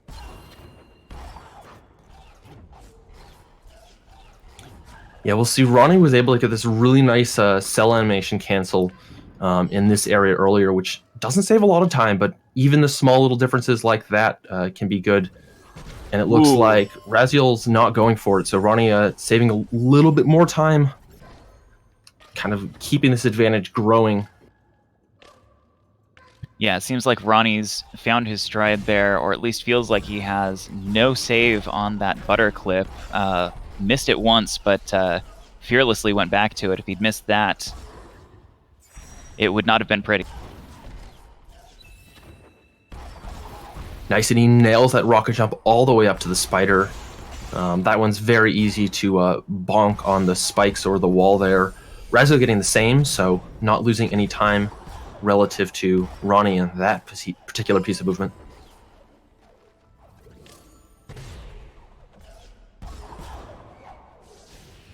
Wow, this movement is just mesmerizing to watch. It's just so beautiful. All of these change charge dashes, the cancels on stomps, on bashes, on cell collection. Every piece of this is just beautiful. Spectacular rocket jump from Ronnie there. That one, that little piece of movement that requires doing everything else fast enough that another slime doesn't respawn. So very impressive. Whenever someone's able to get that. Yeah, and Ronnie just giving us an absolute clinic on this late game movement that he's so comfortable with.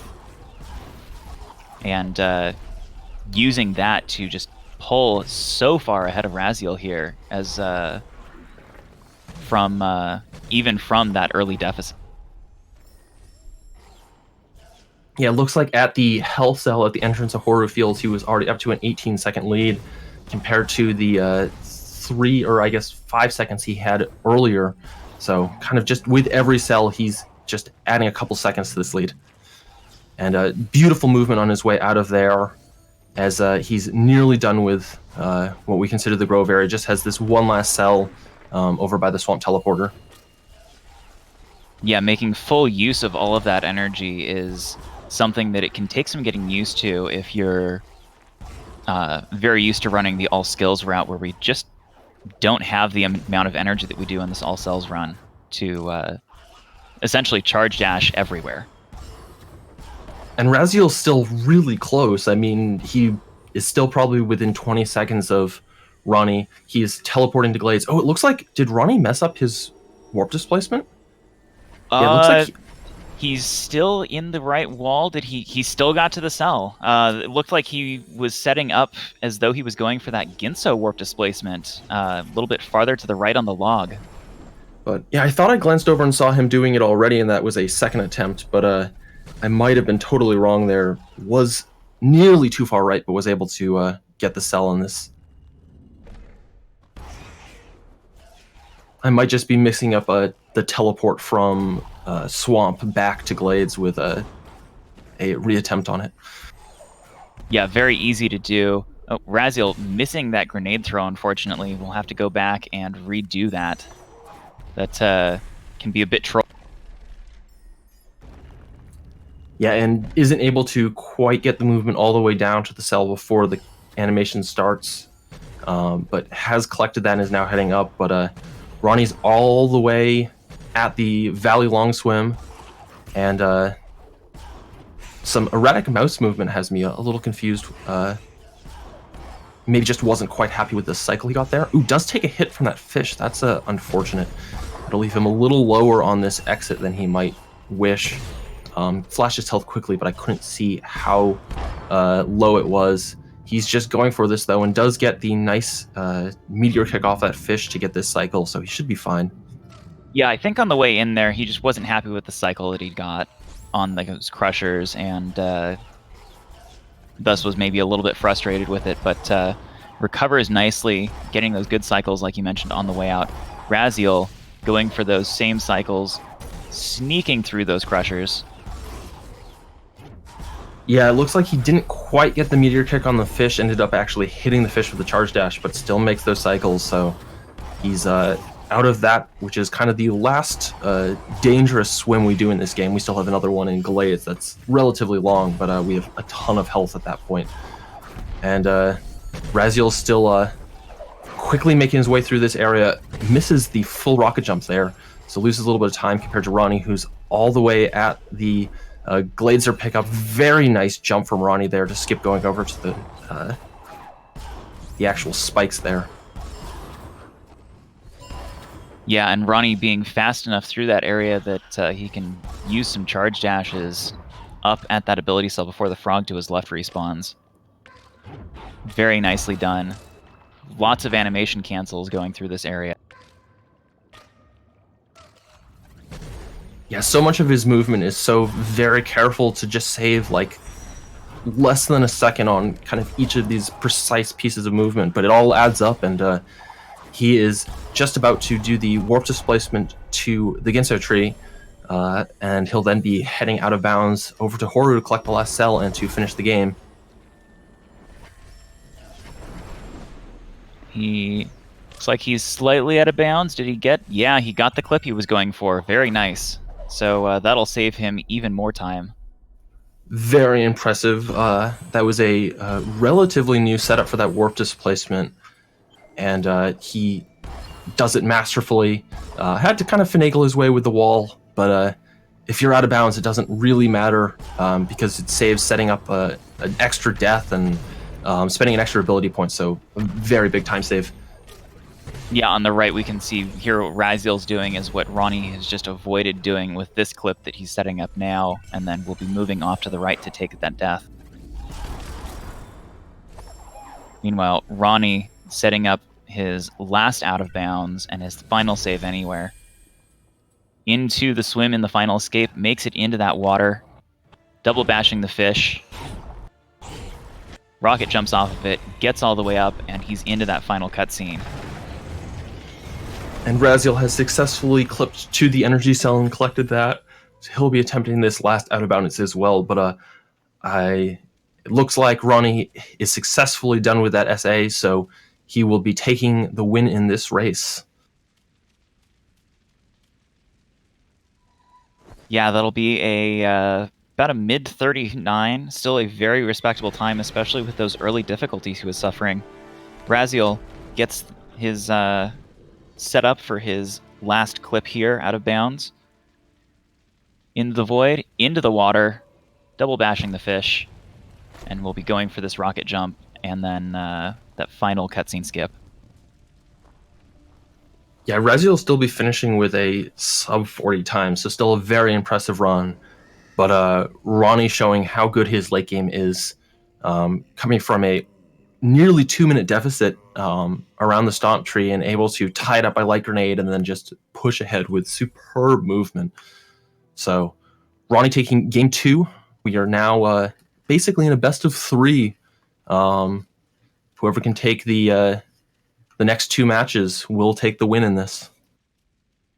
Yeah, it looks like Raziel had just a little bit of trouble with that final cutscene skip, so he'll be taking a low 40 in this race, but still very, very respectable time. And we will, of course, see both of them for at least 2 more races coming up very soon. Yeah, and we will, meaning myself and Hal, will not be on the next race. It'll be going back to Athos and Aiko for game 3. So very excited to hear what they have to say about these 2 runners as they battle it out again. And it'll be very interesting to see how they kind of deal with the fatigue of running this many all cells runs back to back to back. It's not an easy category on your brain. It definitely isn't. And Ronnie, in our race chat, very pleased with his late game there, and has every reason to be. That late game was utterly beautiful. Yeah, and Raziel finishing up with a 40-12 for his final time, so a minute behind Ronnie, which there was a couple of kind of mistakes he had, but a lot of that was just Ronnie's incredible late game. So I look forward to hopefully seeing that again in our next race. Yep, definitely. And that will be happening in about 5 to 10 minutes, so stay tuned.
Hello and welcome back to Game 3 in this best of 5 grand finals between UncleRonny and IMRaziel. Back on commentary, it is me, Aiko, and I'm joined by Athos. Athos, how are you feeling after watching that incredible Game 2? I'm feeling pretty great. That was a really intense game too. And if you're just tuning in game one, Ronnie had some issues. He finished with a very, very good time, but unfortunately he missed one cell, and that gave Raziel the win. In the second game, Ronnie looked really shaken up after missing that cell. He also told us that he had some distractions, so he had a lot of mistakes in the early game, and that gave Raziel a pretty substantial lead. But because of Ronnie's superior movement and excellent skill in the late game, he was able to catch up and take that game away. So now we are tied at 1-1 heading into game 3. Yeah, and definitely that is a race that Ronnie can look back at and be proud of how he performed, just because of the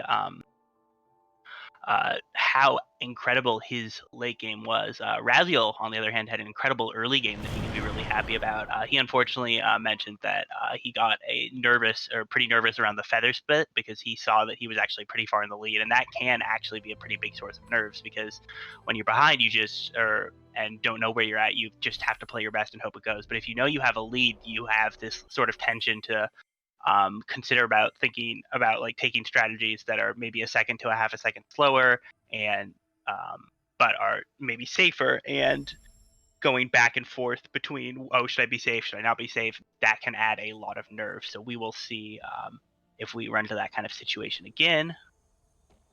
But for now, we're going to have some glades movement. This is the slow, less interesting part of the run, as we just go around collecting all the stuff we need to go fast and break things. Yeah, and Ronnie was actually cracking some jokes in chat. He told us that he has a peer, and he'll be using it. He'll be eating it for energy, and that will cause him to play better, apparently. So we'll see how that plays out for Ronnie. But yeah, I think after the last game, he feels pretty confident again, and I'm sure we'll see a great game from him. All right, pun intended on apparently. Totally. All right, great, excellent, good. It's a good place to start. Fruit jokes. Fruit jokes are important. Also important is Sign, who we've got Ronnie and Raziel both picking up. Again, this is just that basic fire little clicks and auto attacks. We've got both of them timing their shots such that they don't even have to stop and can get this Frankie fight out of the way. Yep, right now we don't really have much we can do. We can run around and jump, and we collected signs, we can shoot at things. The shooting is pretty simple, but it also has a certain patterns and times that you can use in order to deal more damage and to maximize the shooting. And this Frankie fight is kind of the first showcase of that. We're going to be seeing a couple other places, but so far we're just going to be jumping and running to get our second skill wall jump. Oh, and Ronnie taking a death! That is a massive and unfortunate death for Ronnie. He actually goes all the way back. That is maybe like 20-30 seconds in the early game. That, I mean, as we saw from game 2, that is definitely not an insurmountable lead by any means, but it's definitely not how you want to be starting off these runs with a death so early in glades. Meanwhile, Raziel taking a death in glades, but this time it's intentional. Again, he's just going to die right after putting his keys in that door and saving, so that the door you can pass the door a bit faster. Yeah, so this early game can look pretty simple, but it's actually really dangerous. We're trying to damage boost to 1 health to do this ghost door, as we call it, which skips the door opening animation, and that involves dying. And since we want to die as fast as possible, we want to be at 1 health, and Ronnie is about to showcase that on the left, dipping in the water, and the door is open. Nicely done. Yep, and that'll be good. He is behind Raziel by a bit of movement, mostly because of that death that we saw, but is not going to be an impossible lead to overcome by any means. Now we see Raziel dropping down here to this wall jump area, where we will get the skill wall jump. It is the style of wall jump that you see in some games where you can just climb up a wall just often. It's not the kind of wall jump where you have to go back and forth like the Metroid style. Yep, and Raziel actually set up his XP in a very, very precise manner in order to level up on the way up. When we level up, we get a full refill on health and energy, but that doesn't really matter in this case. What does matter is we also get a large explosion. And this explosion is going to allow Raziel to clear out all those brambles, so he doesn't have to break them manually. Yep, and because those brambles take 2 shots each, and there's a lot of them, it is a pretty big time save to be able to just use that level of explosion, which is massive. It fills the entire screen. We see it here, and it just does 20 damage, I think, 20 or 25 damage to everything it hits. These brambles have 4 health. It doesn't matter. It obliterates them, and it's going to let Raziel get out of here quickly and safely, and we'll be seeing Ronnie doing the same thing on the right once he gets over there. Yep, Ronnie on the left is also going to be grabbing this XP from the flower and leveling up. Meanwhile, Raziel is going to be heading to Dash. Dash is the skill that allows us to go fast. And actually looks like Ronnie didn't quite set up the XP, so he's going to have to break some of those brambles using Sign. Yep, he looked like he missed literally 1 EXP from the flower, and that ended up not being enough. He gets the level up off the first EXP orb from the brambles, but because there's a little bit of a time delay between leveling up and the explosion going off, he still ends up losing a bit of time. Not a big deal at all, though. This looks a little bit like Game 2, where Ronnie had a lot of trouble in the early game, but was later able to catch up. So hopefully he kind of calms down a bit, and that doesn't affect him too much, because we're approaching Blackroot Barrows, and deaths here can be pretty catastrophic. This area has a lot of spikes, a lot of lasers, and you don't get many places to save. And Raziel on the right is going to be entering that area by skipping a cutscene. Yep, same deal with basically a lot of the glitches in this game. We open menu storage and then spend an ability point to save the game after the cutscene starts. When we reload, the cutscene's already started, so it doesn't play again, and we can go through that without having to watch that obnoxious cutscene. Yeah, we don't like watching cutscenes because that's slow. Ronnie is going to be doing a similar skip. And yeah, there's the reload, comes out a little bit late. And now these runners are following slightly different experience route, but the result is the same. But the timing is really not that different. But what is different is that it's significantly more difficult to run for Ronnie to make the same cycle. But if he does make it, then he saves a little bit of time. So we're going to be seeing how that plays out. Raziel is going to attempt the cycle very shortly by jumping through a set of lasers. Yep. So Blackroot is intensely cycle based. We've got the cycles for these lasers. They're on a cycle, I think, as long as they're loaded. And then you have these platforms, which are the same deal. And these platforms, it's 8 seconds for a full back and forth on these. So missing a cycle on this movement, very costly. Yeah, and Raziel makes it nicely, so nicely done. Ronnie is going to be attempting a similar cycle as well. Ooh, he's gonna take a death. Oh, that is really unlucky. Good. I'm glad he had that save where he did, because otherwise he'd be back at the save anywhere. But that is still really unfortunate in terms of time loss. He's gonna have to go do this movement all over again. Yeah, unfortunately, the cycle Ronnie goes for has some really, really weird patterns on those shooters, and it's hard to have clean movement there. So again, this happened in Game 2 as well, and yeah, hopefully that he doesn't get stuck there for too long. Yeah. Meanwhile, Raziel, because of that safer genocide route for the fast cycle, is going to be able to get through here. He finishes that last jumping puzzle, and Ronnie, I believe, Looks good. Yep. Okay. Yep. He makes that cycle, so he does not incur that 8 seconds of additional time loss that he would be for missing that cycle. Of course, he fortunately lost more than that. He's going to wait there. We also saw Raziel do that. What that's doing is it's waiting to load the room that Raziel is in now, so that the cycles for that line up with where Ronnie and Raz need them to be.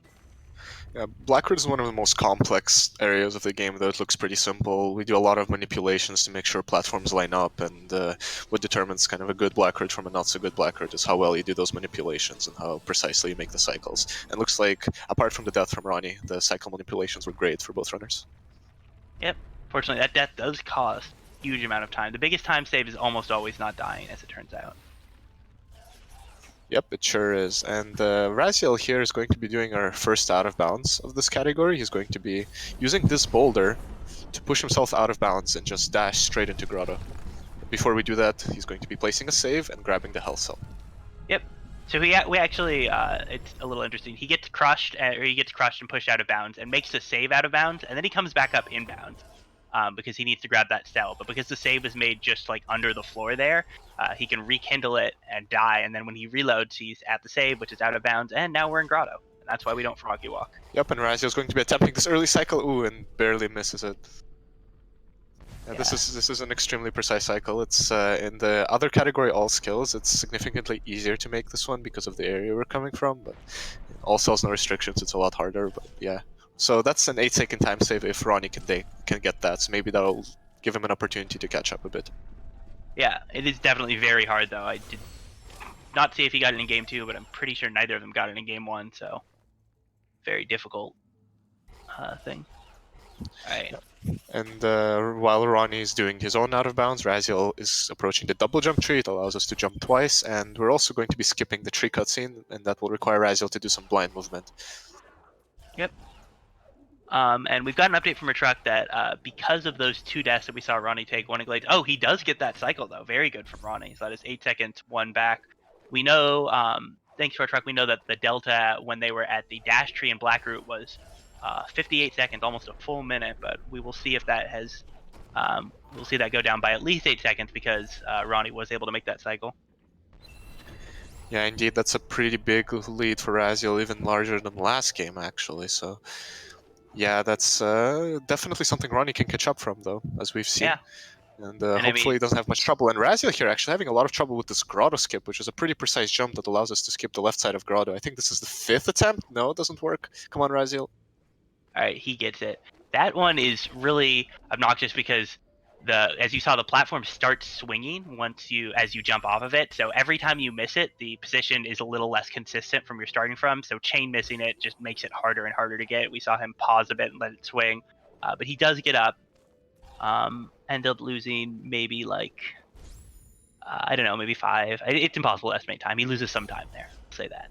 Yes, he definitely loses some time, and Ronnie is going to be attempting the same thing.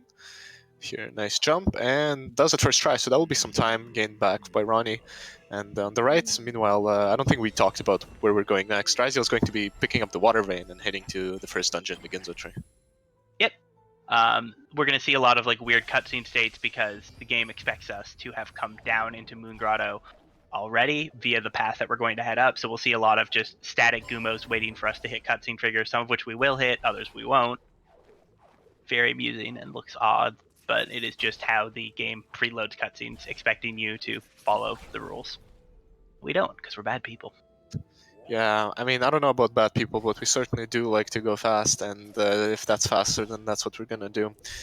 So we're fast approaching the Ginzo tree. It's going to be our first dungeon. It's very vertical and some more technical movement. Not too many glitches and a lot of just optimizing movement, and that's what Ronnie really excels at. So I expect him to catch back some time over IMRaziel. Yeah, definitely. We've already been seeing him win back some time, both in that grotto skip, and he actually got back a bit more time than just that cycle difference. There's a 43-second difference between them at the double jump tree, and now we'll end up seeing what that difference looks like at the markers like Enter Ginzo. We've got Raz setting up for this teleporter activation. It's very important that we activate this teleporter. We'll use it a couple times just to set up some warp displacements. Yep, it definitely will. And IMRaziel did miss the cycle there. It is possible to dash before the spinner comes up and save several seconds. And Ronnie's going to have a shot at doing it on the left. He's going to be doing some precise dashes, dash gliding over the top, climbing the wall very quickly and dashing through. And that's not all of it. Ronnie's through to the first part, but he has to dash before the crusher can hit him, and he gets it. So that's some more time saved by Ronnie. Nice. Nice little bit of time save that will help him close the gap between him and IMRaziel still further, which definitely is something that both these runners are very aware can happen after what happened in race 2. Yeah, definitely. Meanwhile, IMRaziel is making pretty quick work of Ginzo here, dodging all these little enemies we like to call Gimers and heading through. It's a very vertical dungeon, a lot of jumps, and now he's coming up to the teleporter section. Yep, and we've got gap closing still further, a 26-second difference on the Enter Ginzo. So half of that early lead that we saw at the dash tree is already gone. In this room, we do a cool little skip in out of bounds categories where we just sort of make a save, run that save over with a boulder, save again, and then the puzzle piece just sort of knocks us out of bounds. And now IMRaziel's onto this mini boss. He'll go for a 3 cycle if he can get it, but it is very, very difficult. You have to land all of your shots. And it is far more likely what we'll see is a 4 cycle here. And it looks like we are indeed going to get a 4 cycle. Yeah, here's just showcasing how difficult it is to kind of time this little fairy sign to shoot at the appropriate intervals, and Ronnie is going to be going for it as well. 4 cycle is very good, but 3 cycle is possible, so there goes Ronnie. Yep, we'll see. Shooting looks good. This looks really good so far. I think he's got it. Ooh, Oh, I think that's one shot away. So close for Ronnie, but he gets the same cycle that IMRaziel got. We both saw them, that damage that he hits on the spikes. It's sort of managing your damage boosts around this part of Ginzo can look a little funny. It's mostly happening because they restore 1 health every time they save, and they want to be at exactly 1 health when they get hit for a ghost door because the spikes deal 2. Yep, and Ronnie gets the setup really nicely, and he's going to collect Bash. Meanwhile, Raziel is going to already showcasing Bash by kind of throwing those projectiles around, breaking floors, and pushing Ori in different directions. Oh, Looks like actually Raziel. Raziel having a little trouble. That shot looked like it missed, and some difficult angles going on here. He has to do another redirect. No, that's not going to happen. Another shot. This gives Ronnie plenty of opportunity to come back. It's almost tight again. Yeah, oof, that was a little bit of a couple like really unlucky things. His first shot was a bit too horizontal. His second shot, or like not quite horizontal enough, so it hit the ceiling. The second one, I think he just missed the double bash, but that is going to be some time that Ronnie is going to catch up as they now both start this key dupe section where they're going to die with 3 keys in the door, and that is going to make them respawn. Raziel does not rekindle, so he is going to have to be very careful that he doesn't die and have to do this key dupe again. He's going to go down here and grab this energy and then head up into the door. It looks like both runners are getting the key dupe first try, so that's very nice to see. And now we're going to be heading out of the dungeon. We're not going to be finishing it because that's slow, so the water will be dirty for the rest of the run. We're going to be teleporting out using a warp displacement and then going to swamp. Aiko, do you want to tell us a little bit about warp displacements? Yeah, warp displacements are a neat little trick. It uses the same sort of like underlying technique where we do a menu storage trick to gain control of Ori in a way that we're not supposed to. And in this particular instance, what we do is we gain control of Ori during a teleport animation, and we go stand on a platform that can basically tilt. And the place we're going to see this done from a lot is this Glades platform. And we'll see Raziel holding up the menu while the teleport animation's happening behind. And then we're going to see him start the teleport, and he's saving and teleporting at the same time here. So he regains control. He stands on this platform, and because the platform is tilted, the teleport also gets tilted, and he's going to end up here instead of at the teleporter. Yep, he sure is. Raziel gets it. Looks like Ronnie is going to get it as well. And then Raziel is going to be doing Swamp Entry, the trick that allows us to skip the rest of the Ginza dungeon. He's going to be manipulating this frog to break these 2 ceilings. Gets the first one done. The second one, and the shots hit Raziel. So now Ronnie, they're tied. They're almost entirely tied. They're both going to be using this shot. Raziel misses another one. Ronnie is just like that in the lead. Yeah, wow, they were close coming out of Ginzo, but that shot hitting Raziel meant that Ronnie was able to catch up, and that is a lead change. Ronnie takes the lead right at the Stomp Tree this time. And it looks like Raziel missed this little hyperspeed that we do here. That doesn't waste much time, only 0.7 seconds. And meanwhile, Ronnie is having a little bit trouble with this platform. So, yeah, it's still very, very close. And this race is going to come down to the later stages of the game. Ronnie was able to salvage his mistakes in the early game.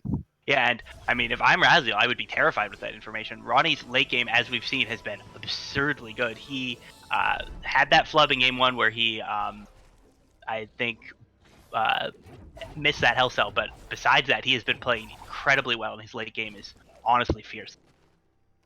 Yeah, he definitely is. But this is all cells, no restrictions. It's a very volatile category with a lot of out of bounds, and if an out of bounds goes wrong, you can lose a lot of time.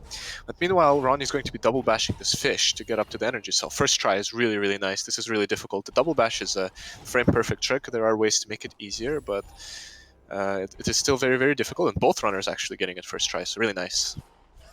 Yeah, we've definitely seen some cases where nerves ended definitely looked like it was playing a factor in making these double bash chains harder for both runners. But we are also seeing some real good consistency, and we will get a little bit of a strange camera glitch as you sort of head up, as Ronnie heads up and collects these cells out in this loop.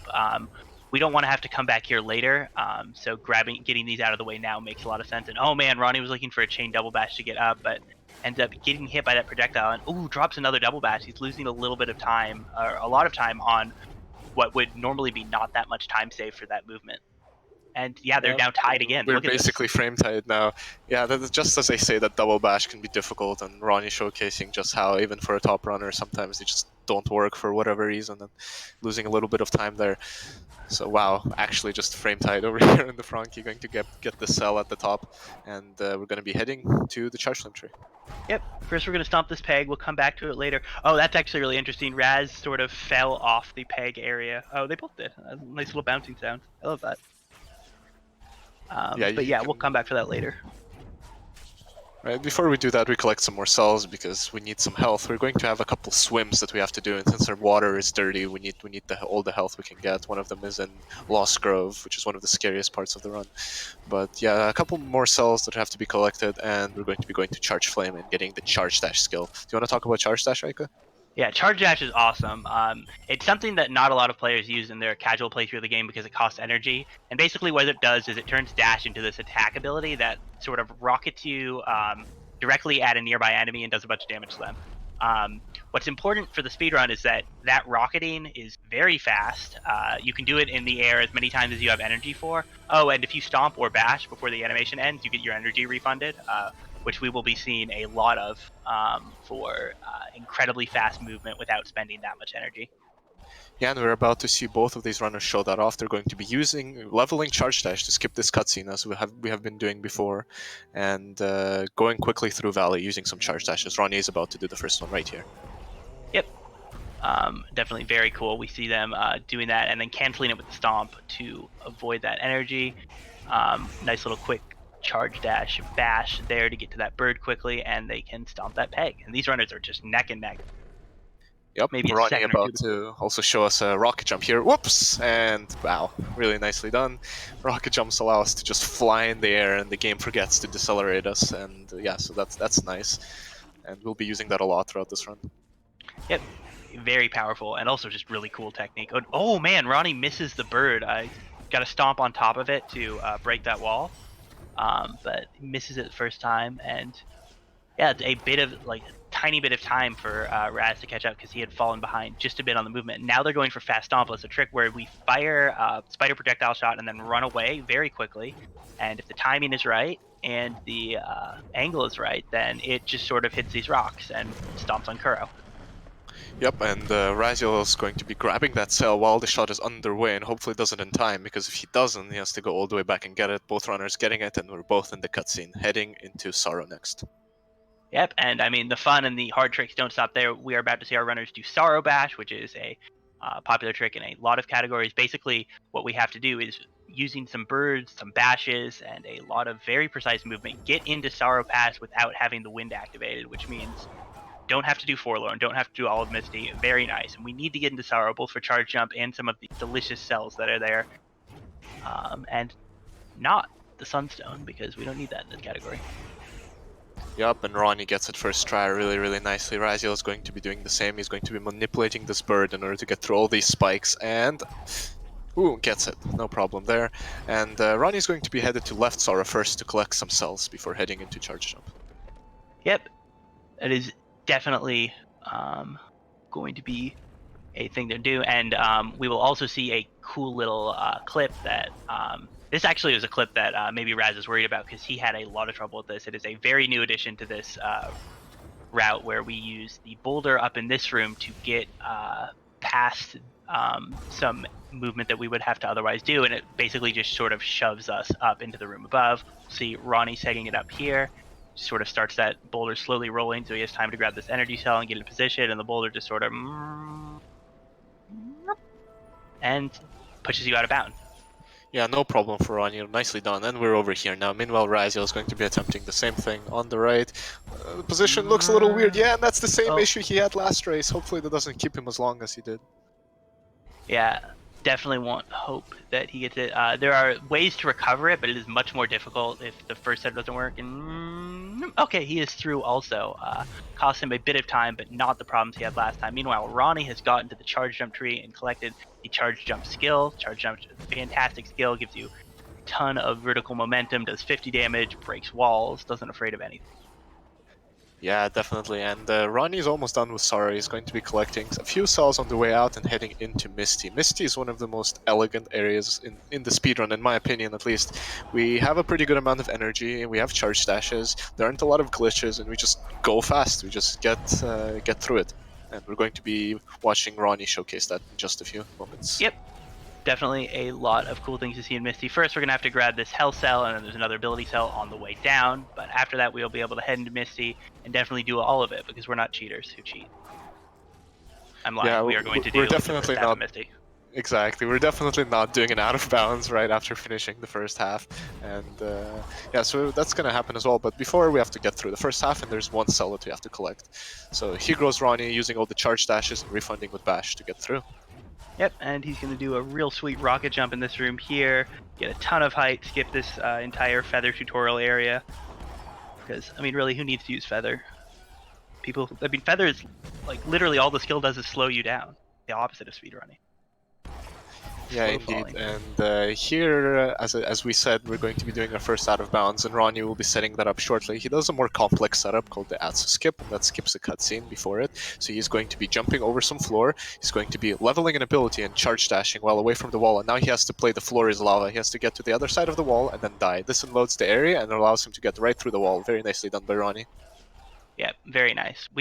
So Misty has other things in it, but none of the other things in Misty are cells, so we are just going to leave after collecting the single cell in Misty that we see IMRaziel picking up on the right. And Ronnie is going to drop into Forlorn, where there is also one cell, a cell that Ronnie is very acquainted with, having grabbed it in half of the matches so far, unluckily. Yes, indeed, but he's not going to be forgetting it this time. He's going to grab it, and IMRaziel is going to be doing the same clip. As you can see, Forlorn is a very scary area. There's a lot of lasers, a lot of spikes that deal a lot of damage, and yeah, hopefully Ronnie was not going to have any issues as he did in Game 1. So far, looks great, and meanwhile, IMRaziel makes his clip and gets out nicely. Yep. And Ronnie is setting up for the clip out of Forlorn. He has passed the keystone door, so he cannot head left in the normal method. He is instead going to do a Terra clip, grabbing the triple jump ability, which is very nice to have, and also getting himself safely out of Forlorn and over to the teleporter. Yeah, it looks like neither runner was backing saves up at this point, and that can be really scary, because if you miss one of those out of bounds, that can cost you a lot of time, and out of bounds requires you to level an ability, and if you don't have enough ability points to level, then you just can't really do it. And so, no trouble so far. I know IMRaziel is backing up this clip generally. Let's see if he decides to do it again. Yeah, IMRaziel's still going for the strats, doesn't want to lose a lot of time. I mean, it makes a lot of sense, particularly what we saw that clip do to Ronnie in Game 1. And like the backup doesn't take that much time. Oh man, Ronnie is trying to take some damage on these spikes and ends up taking too much. You want to sort of pre-cook Ori on those spikes because they deal 3 damage as opposed to 1, but you can't actually die on them for the Terra clip because the room's still loaded. He gets it the second time though, and he's able to drop down into the grenade tree, which is very nice, saving some really obnoxious and slow movement that he'd have to do otherwise. Grenade doesn't really do much for us as a movement skill, but it does allow us to access some cells that are locked behind grenade lanterns, such as this one. There's a lot of lanterns that you can light with a grenade, and that opens a door, as you can see on Ronnie's side. And yeah, now we're going to be heading down to the Lost Grove and finish clearing out the Blackroot area. Yep, and to do that, we will be doing more clips. But first, we're going to have to grab the cell here, and then there are, I believe, 3 cells below this to grab before we head down to Lost Grove. But yeah, we've got both these runners in the grenade area at the same time. We had a 43-second difference between them when they were exiting Forlorn, which is a pretty comfy lead for Ronnie, given is just honestly incredible late game execution. But there's still a lot of dangerous clips left of this run, so it is still anyone's race. And yeah, at Feather there was a 6-second difference between the 2 runners. Now it is at exiting Forlorn, we have an update that they were 43 seconds apart. So this shows the Ronnie's superiority in the mid game and how well he was able to move those areas, saving almost 40 seconds over IMRaziel. Yep.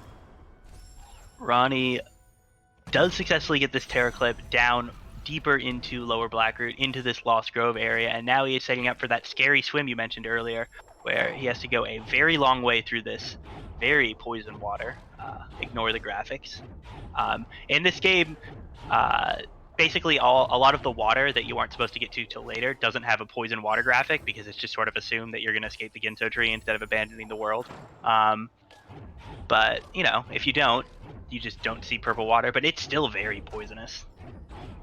Yeah, it looks like Ronnie catching some weird cycles here, actually. He's pretty low on health, so hopefully he'll be able to make it out at half health, and he makes it out, no problem. That's totally calculated.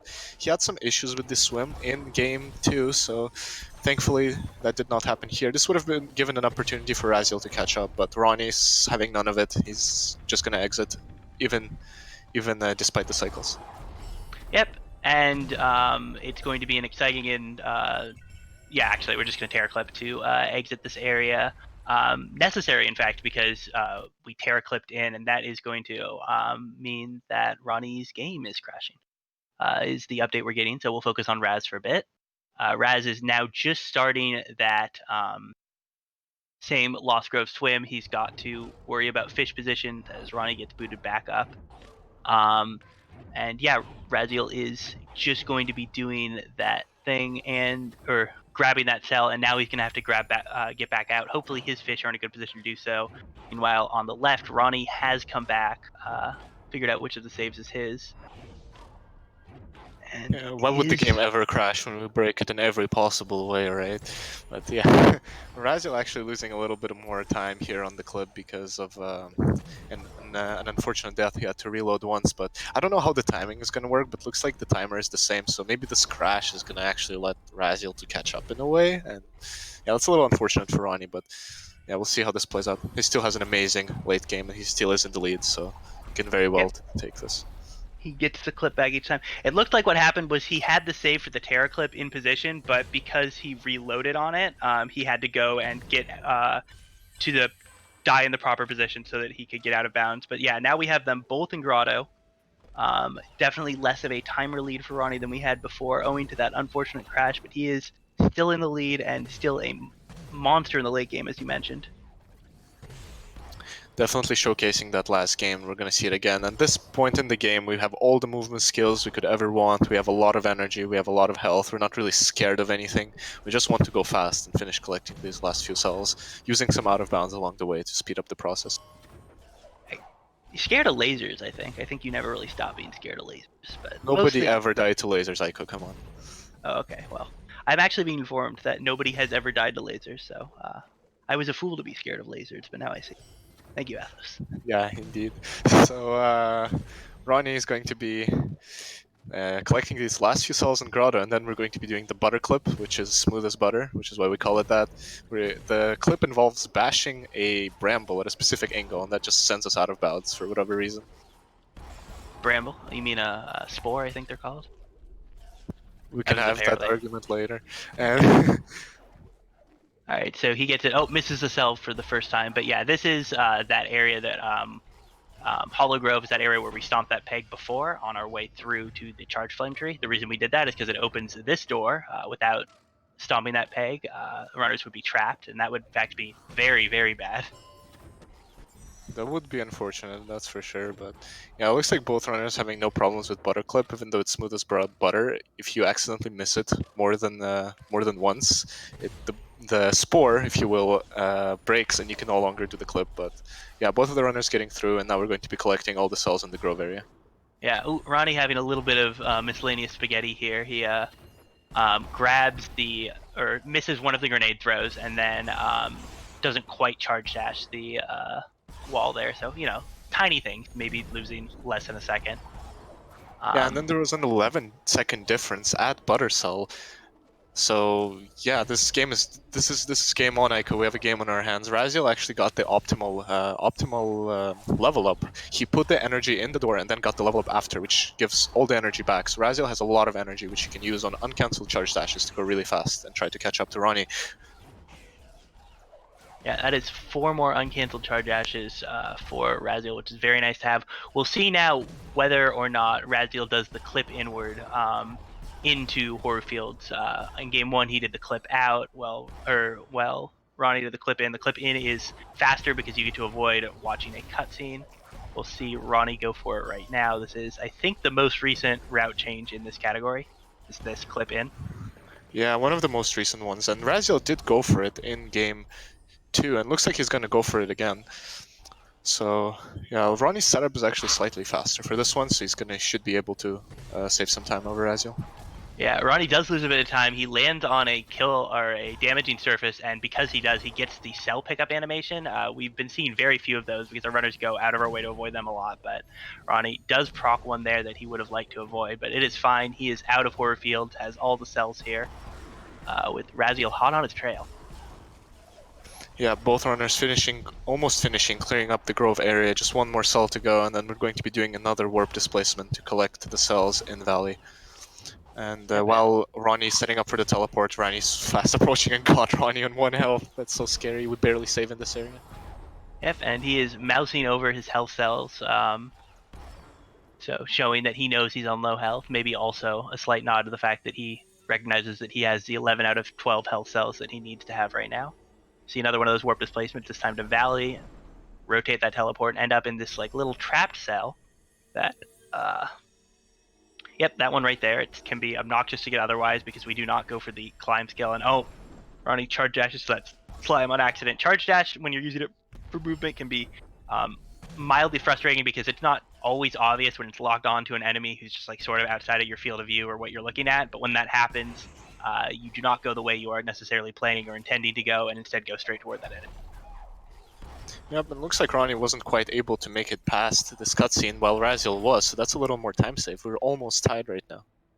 Yeah, this is incredibly close. Ronnie is losing a lot of time in little places, and oh man, these guys are essentially tied. They're actually frame tied. Wow. Oh my gosh, and Ronnie actually drops back a bit to collect some EXP, or just because he wasn't confident with his movement. And now Raziel does have a very slight lead. Holy.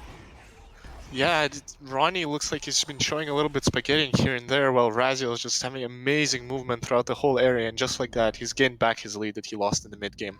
We're going to be heading out to the last sections of the game. Every little mistake matters here, Aiko. Oh no! That is a big mistake from Ronnie. He gets crushed by the Crushers in Valley Long Swim and is all the way back here. That is...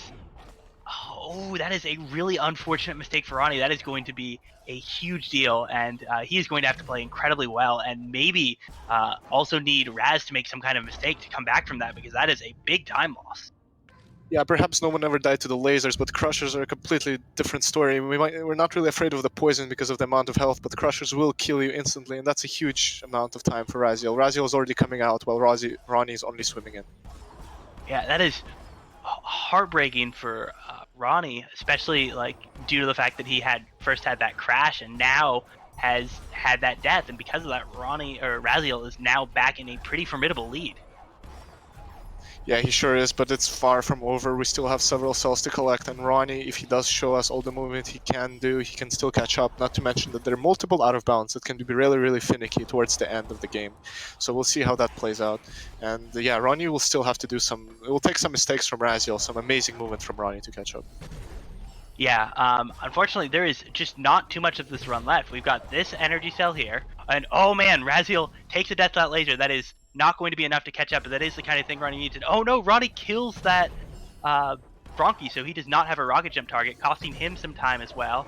He is rapidly swinging his mouse around to let us know just how unhappy he is with the situation.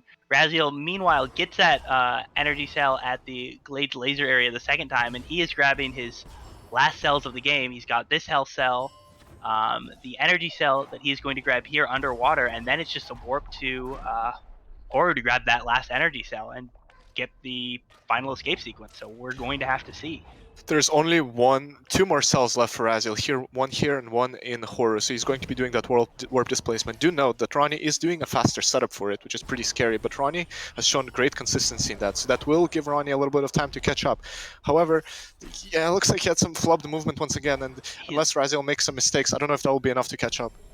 Yeah, it looks like Ronnie was trying to do a rocket jump, but those Frankies were dead from his earlier passage through that area and had not respawned, so he could not get that easy verticality the way he wanted to.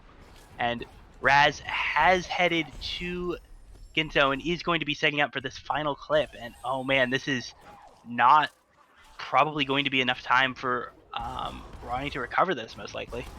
Yeah, there's still plenty that can go wrong though. For Raziel, he's currently falling down from Ginzo. He has to precisely time the right first charge dash, gets it, he thinks it's the time. Second one looks good, third one, and he's right there. Raziel has been showing great consistency at that trick.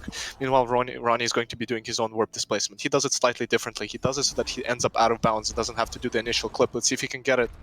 And yeah, he gets it, so that's going to save him some time. Raziel is coming up to another finicky Terra clip through the tree. If Raziel misses it several times, that can let Ronnie catch up in this game.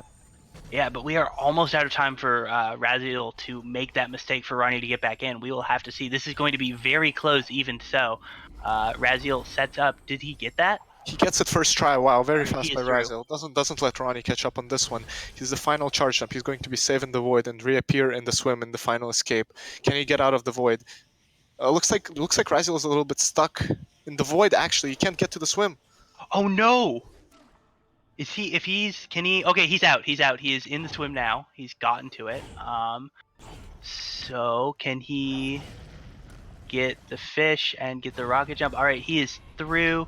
All right. Oh man, I think that is. All that's left between IMRaziel is this reload. He has to do it at the right time and then reload. Yes, I think the 7 reload was good. I think IMRaziel is going to take this game. Yeah, I think so. He is going to finish this. Oh man, this is crazy. We've got Ronnie doing the final escape too, and oh man, he is up. Did not go for the rocket jump off the fish, but he is through and out. Wow, what an amazing performance by IMRaziel. In the early game, he got quite of the lead, and in the mid game, Ronnie was able to showcase his prowess, but IMRaziel in the late game, just amazing, and Ronnie unfortunately making a little bit too many mistakes. Yeah, and that unfortunate issue with that crash as well. But really, just this is a really crazy race. We did have those multiple lead changes and those honestly like slightly uncharacteristic mistake, definitely from Ronnie in the late game, but also yeah, this is going to be really crazy.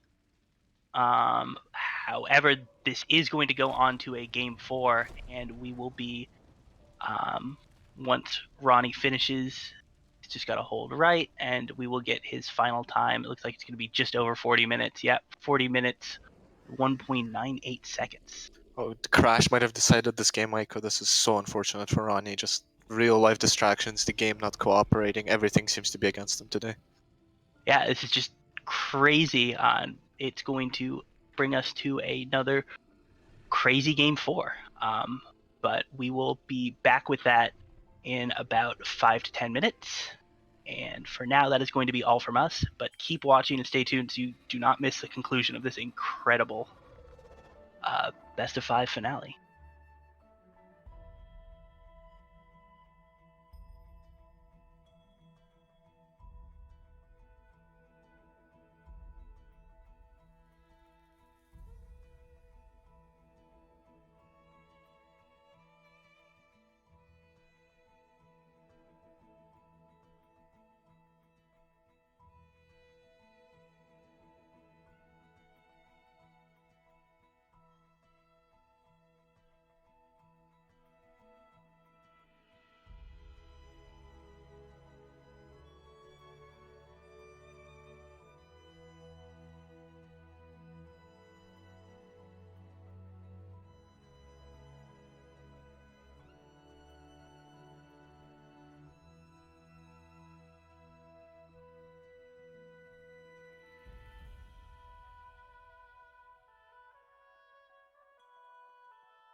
Hello and welcome back, Ori fans. We're here for Game 4 between Ronnie and Raziel.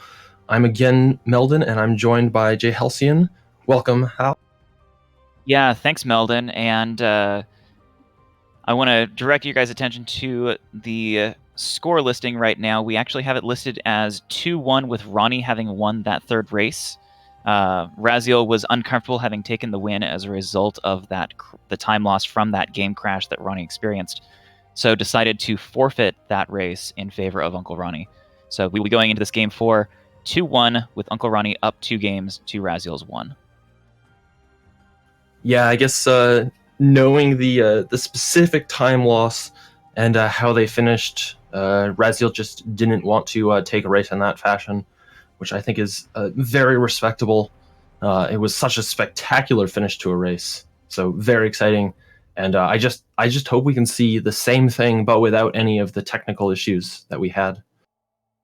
Yeah, definitely. I can definitely understand where Raziel's coming from on that.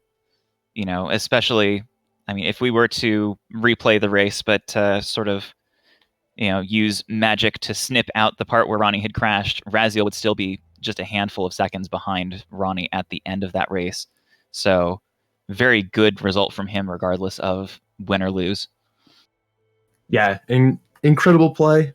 But they definitely both have some stuff they can improve on. It looks like we are about to be starting. I saw Ronnie starting to go into game, but not actually starting the race yet. And the countdown in SRL is about to begin, so we will actually be starting in a moment. Yeah, and Ronnie again making an excellent run back in that last game from some early troubles and some difficulties in the early game. So we'll see if that continues to plague him in this game 4, or if he has managed to shake off the nerves or whatever else it is that's been causing those errors. Yeah, especially BRB, which can be a very challenging area. There's a kind of no way to correct some of the mistakes that are easy to happen. You just don't have any movement skills yet. And that's been giving Ronnie trouble. He has had a little bit of trouble in other areas, so it could be nerves, it could just be a slightly off day.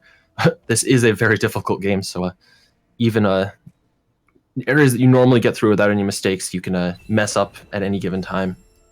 Yeah, and of course we are on the 4th round of this all cells no restrictions category, and I can speak from personal experience on this. This is a very draining category to run, especially back to back to back like this. So both of our runners possibly feeling some of that exhaustion kicking in. Yeah, they are helped by the fact that both of them have some experience running all skills in best of 3 and best of 5 environments. Ronnie, back in, what was it? I think, was it the 2018 all skills tournament, went to 5 games in the finals. So he's done it before in that category, but this one is just a whole nother beast. You've basically finished the category for all skills by the time you begin cell collection in this category, and there's a lot of very taxing movement. Yeah, not only the movement, but that's kind of the point at which all of the clips and the warp displacements really start to take off in terms of difficulty. So the difficulty curve on this category definitely ramps up quite a bit toward the end, and that can be exhausting as well. Well, so far, very good movement out of both of them. They are basically frame-tied, picking up that keystone, and haven't had any major issues. And looks like they will both be getting to this ghost door where they will be placing down a save. So they at least have that to fall back on if they do take a death on the way to wall jump. This is a risky wall jump, but they're both quite experienced in doing it without picking up this extra health cell. So it's something that you can get pretty consistent at if you have the practice. Yeah, I would give Ronnie the advantage in this 1 health kind of glades area for sure, though, because he does do that strategy in his all skills runs. I believe Raziel is typically takes that 4th health cell, though. Yeah, but despite that, he I think actually took a very slight lead on the movement through that area. Oh no! And Ronnie takes the death. That's very unfortunate. I think just got a little too close to those brambles. May have thought he had an extra health and could damage boost there. Yeah. Oh, and another death to that Frankie as we speak. So Ronnie losing just a little bit more time here in that early game. Apparently hasn't quite gelled back for him. Yeah, and this is a great wall jump time for Raziel. Looked like it was a 3:11, which is very solid. And it's helped all that much more by the fact that Ronnie has taken those couple deaths and is noticeably behind even at this point in the race. Yeah, so Raziel got his XP set up just right, gets that nice level up on the way out, picking up 13 XP from those brambles. Very nice collection haul from that. Ronnie has his XP set up and is heading down to the wall jump tree. And looks like he will have lost almost a minute to those deaths. Yeah, it looks like the final time is going to be around 50 seconds time loss compared to Raziel, which was, I mean, not a perfect wall jump, but very, very good. So that's quite a noticeable death, or I guess sequence of deaths. And we'll see if Ronnie's able to kind of buckle down and have a clean BRB. It's definitely given him trouble before, and that could give Raziel an even larger advantage in this early game that he can maybe try and carry into the late game. Yeah, and we've seen over and over in this series, Ronnie's late game, despite any troubles he's having in the early game, his late game has been very solid. And so if Raziel hopes to win this, he'll need to get a good solid lead and then hold on to it into that late game. He did definitely show in our most recent Game 3 that he can't quite hold exactly even against Ronnie's late game, but that he can... he still has spectacularly good movement. So if he's able to kind of not have any of the middle game mistakes that we've seen out of him in some of the past races, this is definitely Raziel reach to win this race. But of course, a ton of race still to go.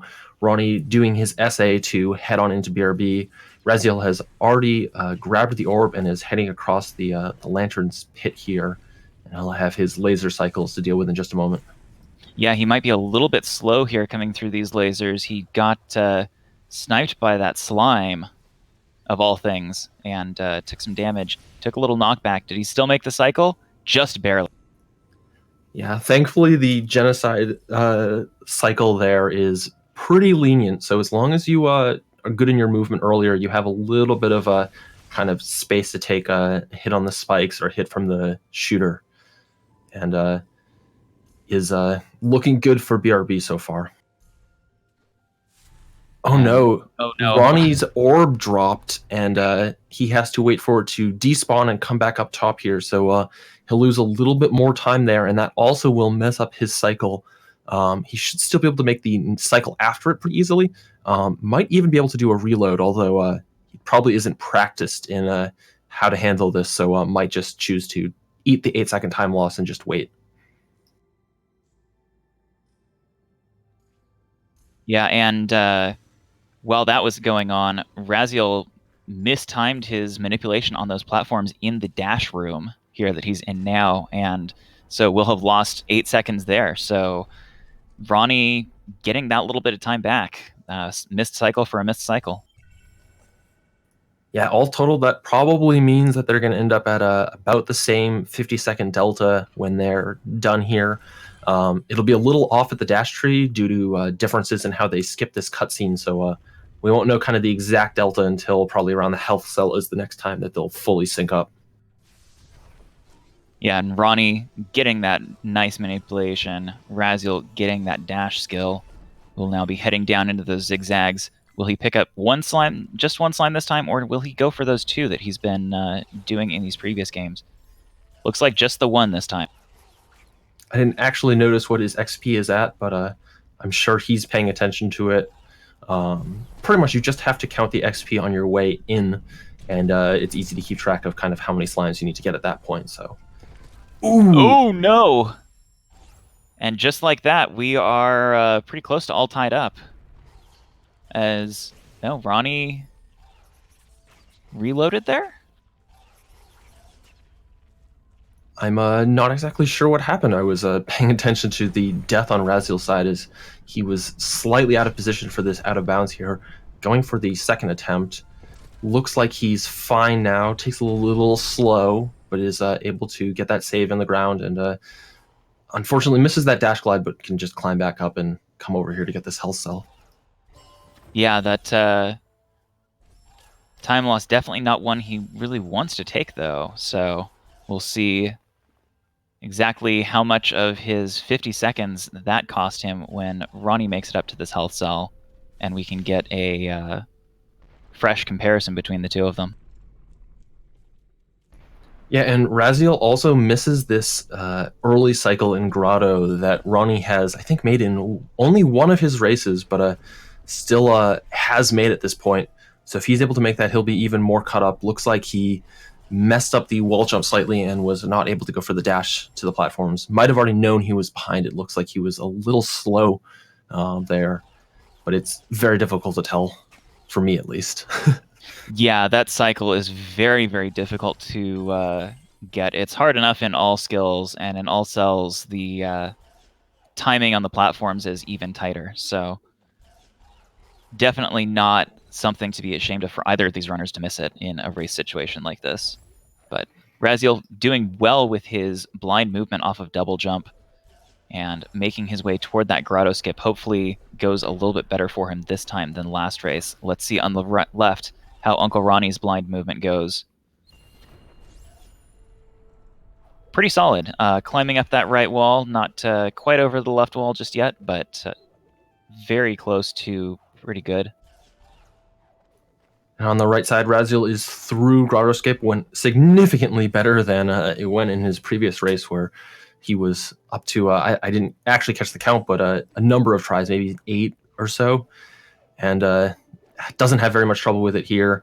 Neither does Ronnie, though, so they are both into this very difficult segment of wall jumps and double jumps up these walls to get out of grotto. Yeah, and in addition to all of these walls being very slick, the energy and health allowances in this segment are very tight as well. There's just no energy for saves from where IMRaziel is now, skipping this cutscene, all the way up until he takes a planned level up after moving through a couple of sets of 3 damage spikes. Yeah, and he does get that health cell there, so he has a full refill, but there's a couple places you can take some damage, and there's one intentional damage boost, so if you're not careful, you can very quickly run out of health here. Looks like he's able to avoid these spikes here, which is very good. There's a dash ramp there that can make that a lot worse. Does intentionally damage boost through that spike, or that slime, but is through the worst of this, I think, and should be fine to get this level up now. Yeah, on the left, Ronnie, unfortunately, ramping down into those spikes and will decide to go a little bit slow, take it safe past that slime that IMRaziel was able to damage boost on. Ronnie is on 2 health, so he doesn't want to take that 1 there and potentially take then a death to this slime that he just jumped over. Yeah, very nice movement from Ronnie there. And IMRaziel is just a little bit ahead.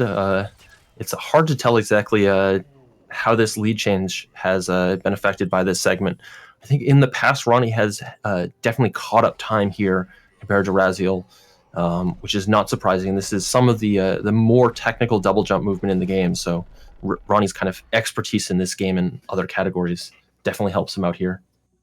Yeah, and that expertise showing as Ronnie did get that faster cycle at that swamp teleport, allowing him to narrow the gap coming into this Enter Ginso split down to 14 seconds. Yeah, that's very impressive. Taking another 2 seconds compared to Water Vein, and has been kind of narrowing this lead pretty much since the dash tree and that unfortunate death that IMRaziel took. So there's also some opportunities for some time save for either of these runners in Ginso. I think we still haven't yet seen a 3 cycle, although Ronnie's gotten very close, so could save a little bit of time there. IMRaziel, I don't think, is even doing the shooting patterns for it. So we'll be just looking for a 4-cycle. Yeah, I haven't seen IMRaziel going for that slightly different shot cadence. Just been spamming out those quick flame shots, and again spotting that long spawn, but still having to chase it over there. So some unlucky RNG for IMRaziel here in one of our major sources of RNG in this run. Let's see if Ronnie can get that 3-cycle. We know he likes to go for it, and he does. Oh no! No. Well, he'll have a second opportunity at it now. I think he already missed a shot, though, so that is out of reach. He did get the 3-cycle, which is incredibly impressive, but will not be able to collect on any of the time save from it, as he was not able to get out of these spikes and had to take an intentional damage boost, both to set up his health and to collect that XP, and died to the second tick. Yeah, that was an especially tragic death, as after getting that beautiful 3-cycle on that mini boss. So unfortunately, we'll be losing some time to IMRaziel, who is now heading up toward this key dupe area. Yeah, and IMRaziel had some trouble with this sequence of redirects here. Has no trouble this time around. Even gets the double bash to set up the earlier cycle to get back out of there. And it looks like he does not get the kill on the Mortar Worm here. We'll see. He could go for this again, or he might choose to save. Looks like he's going to go for it again. Saves up top, and will now be beginning his key dupe attempt. Yeah, Ronnie doing some interesting double bashes in this redirect area to just get maybe slightly faster. It's hard to tell, but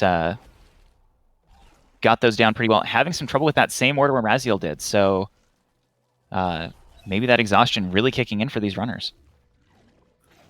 Yeah, both of our runners definitely struggling with some things that are kind of just muscle memory. You're so used to just doing this one trick the same way, and then if your cursor's just a little bit off, you end up with a bash going in a slightly different direction, and things don't quite work the same way that you're used to.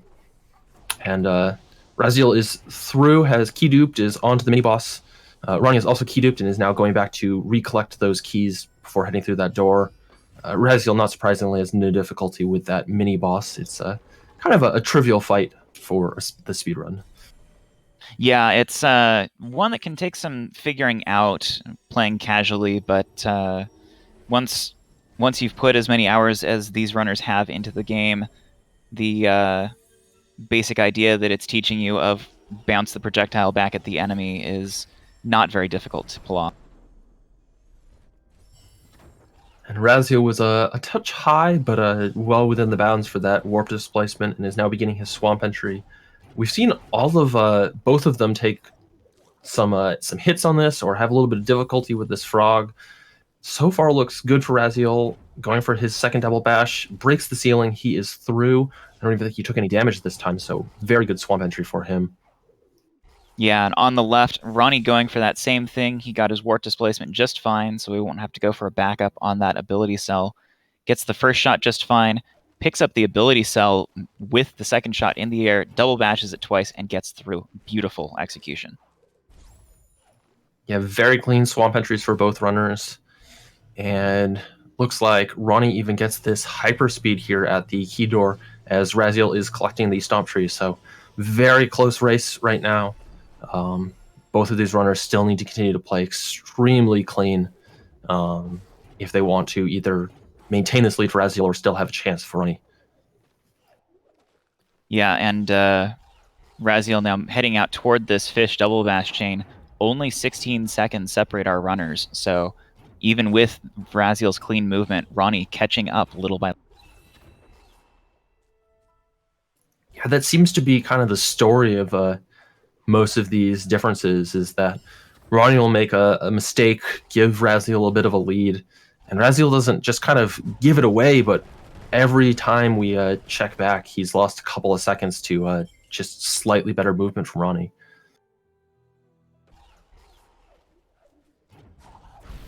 Yeah, and there's a couple of those seconds there as IMRaziel just kind of misses that bash up to that health cell and has to climb the long way. So losing just a little bit more time over Ronnie, who gets it no problem.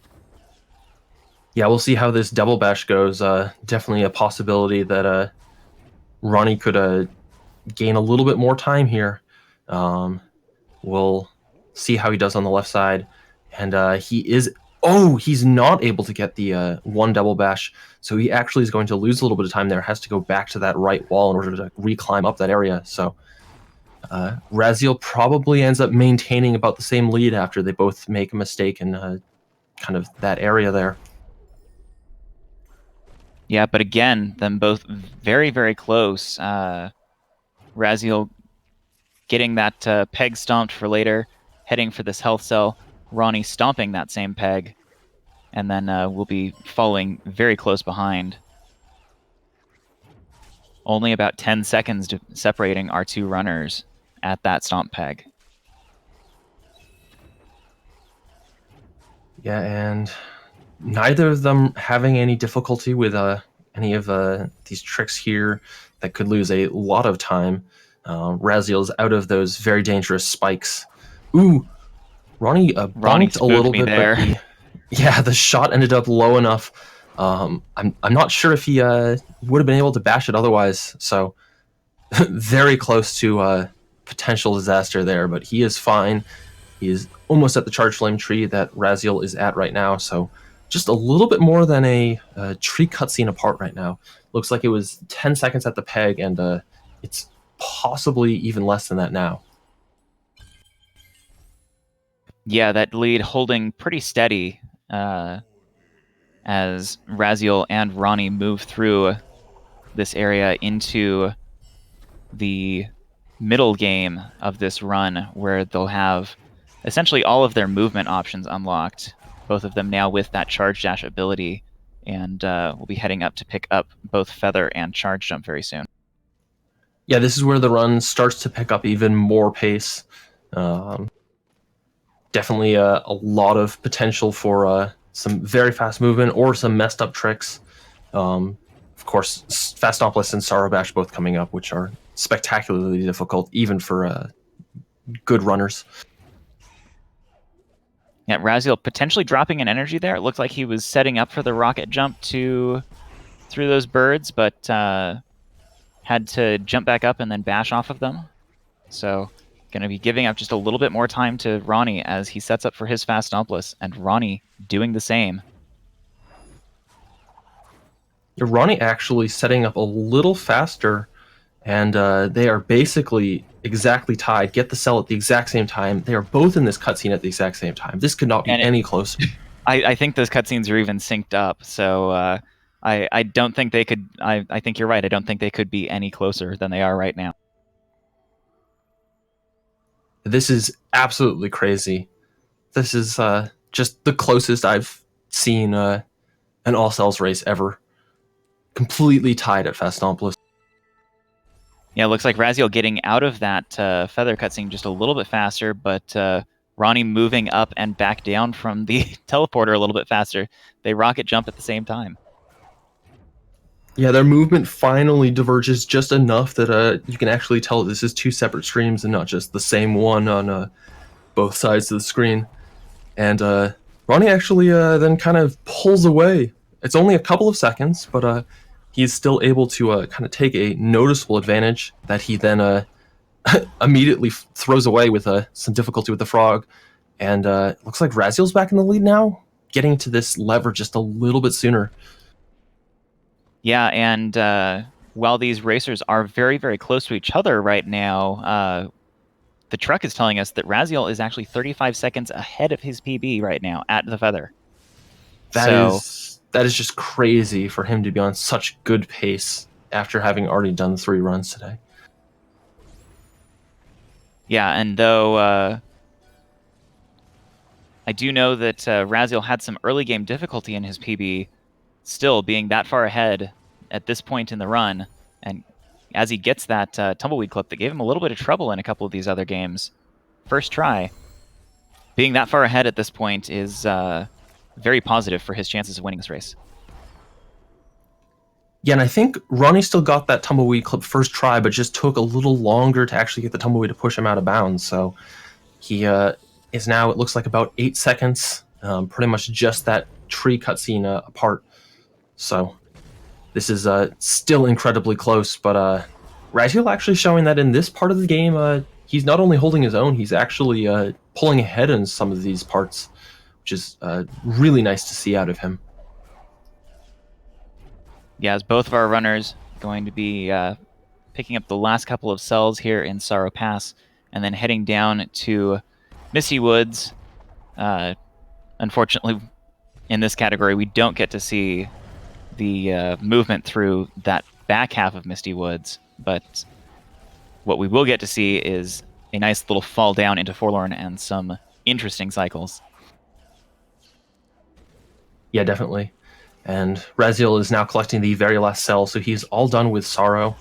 I don't know if this has been mentioned at all, but if you look below, there's a tracker that shows all of the skills they've collected, and there's also 6 areas that they'll be revisiting or collecting cells from throughout the game. So you can now see that Sorrow is completed for both of them, and the rest of those will be lighting up as they finish off more of them in this cell collection phase that they'll be starting very soon.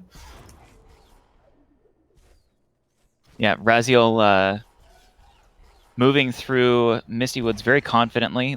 He had maybe a little bit of difficulty with it in the previous game, but missing that ability cell, so he won't get the animation where he wants it, but still moving through just fine.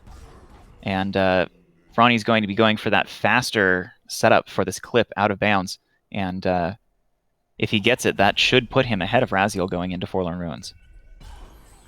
Yeah, this is really cool to see. The time advantage of that Atsu skip is being shown right here. They were basically tied coming out of that ability cell.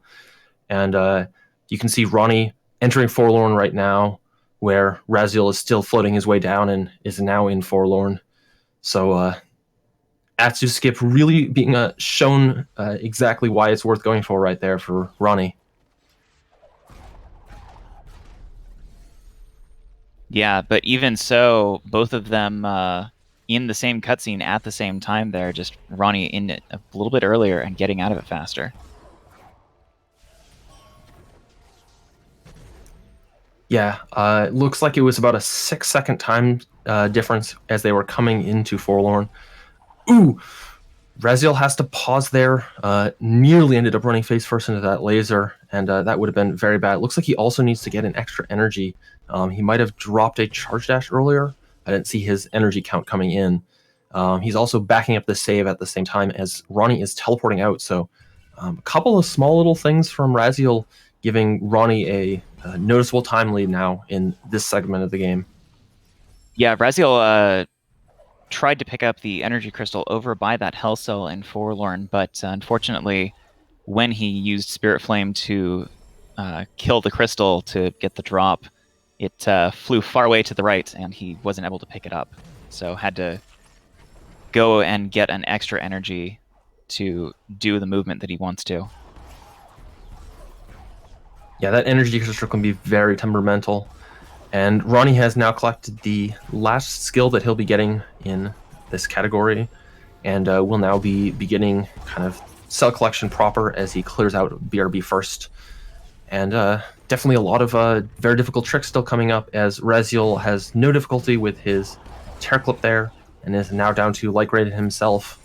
So just trailing a little bit behind, but he will need to play extremely well if he wants to catch up with Ronnie. Ronnie's late game over the last couple games has been just spectacular. Some of the best movement I think I've ever seen in this game.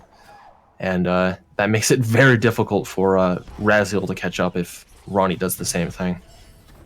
Yeah, Ronnie's been showing us why he holds the world record in this category and has held it in so many others with his movement in this late game. And that's a hard thing to come back from. Even going for this aggressive laser cycle, knowing that he can just duck underneath it. That was incredibly spooky. I wasn't sure if he was actually going to make it to the location where you could duck, but that ends up meaning he gets a great cycle on his way out, and this is just incredibly impressive. kind of all the corners he's able to cut here, and all this time save. Yeah, getting that nice clip down into past that fight room, falling into Lost Grove, and setting up for that long swim is wrong. Yeah, and it's good, the truck pointing out that he did lose some time on his death there, was not able to actually get to those spikes immediately. So kind of saves some time, loses some time, and probably ends up about the same as he was compared to Raziel before, who is about to begin his long swim here as... Ooh, Ronnie dropped a bash there, I think? That didn't look intentional, but he should still be fine, has plenty of health leaving here, and didn't end up with a bad cycle. So he's done with his swim. Raziel still needs to make his way out of here. Oh no, and Raziel's fish getting crushed there. He's just barely able to make that cycle, but his health is going to be pretty low. Can he make it out of the water? Yeah, just fine. Comfortable, fun, full health. I don't know why I was even worried, Milden. I mean, I think I worry in that swim even if I know I have a ton of health. And seeing these runners do it with like 1 or half health multiple times is it's quite nerve-wracking. And I'm sure that even they are a little bit worried, like, yes, I know I calculated this, but maybe I won't make it this time.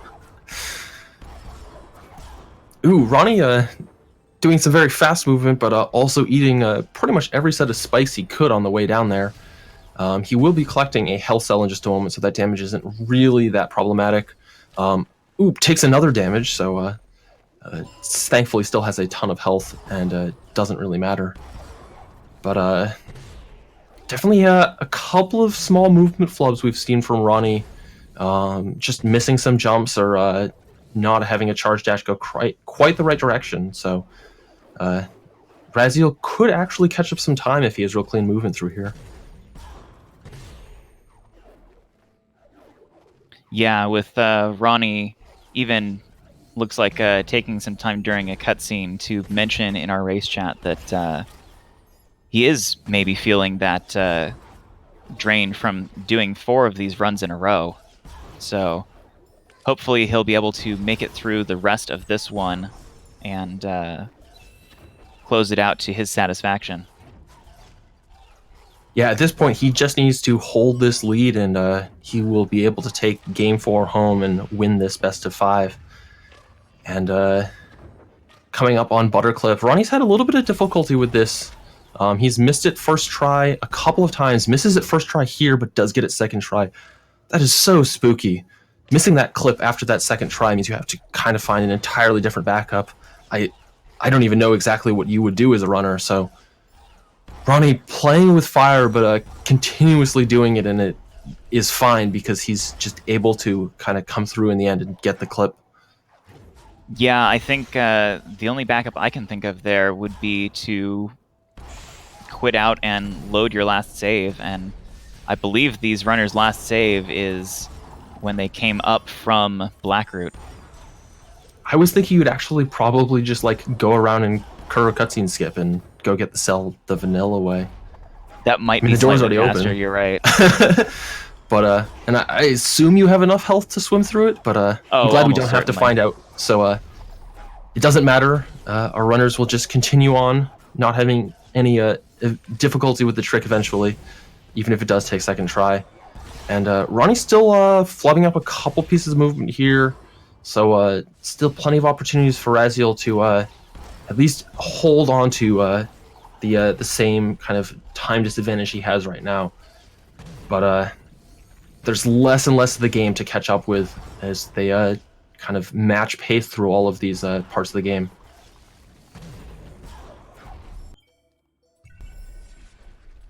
Yeah, and thankfully we do know that Ronnie not... oh no, what... was he facing the wrong direction on that clip? It looks like he's going to try for it. No, he did get it. Okay, good. Yeah, I think ended up just taking a laser to the face after the clip, so had a little bit of difficulty doing the post-clip movement, but otherwise was fine. And Raziel is also into that clip, has no difficulty with it there. So still both of these runners kind of impressively pulling off all of these very difficult tricks and not having very much difficulty with them. Yeah, now Ronnie breaking out that late game charge dash movement that we've seen in all of these games, just flying around the map at absurd speeds.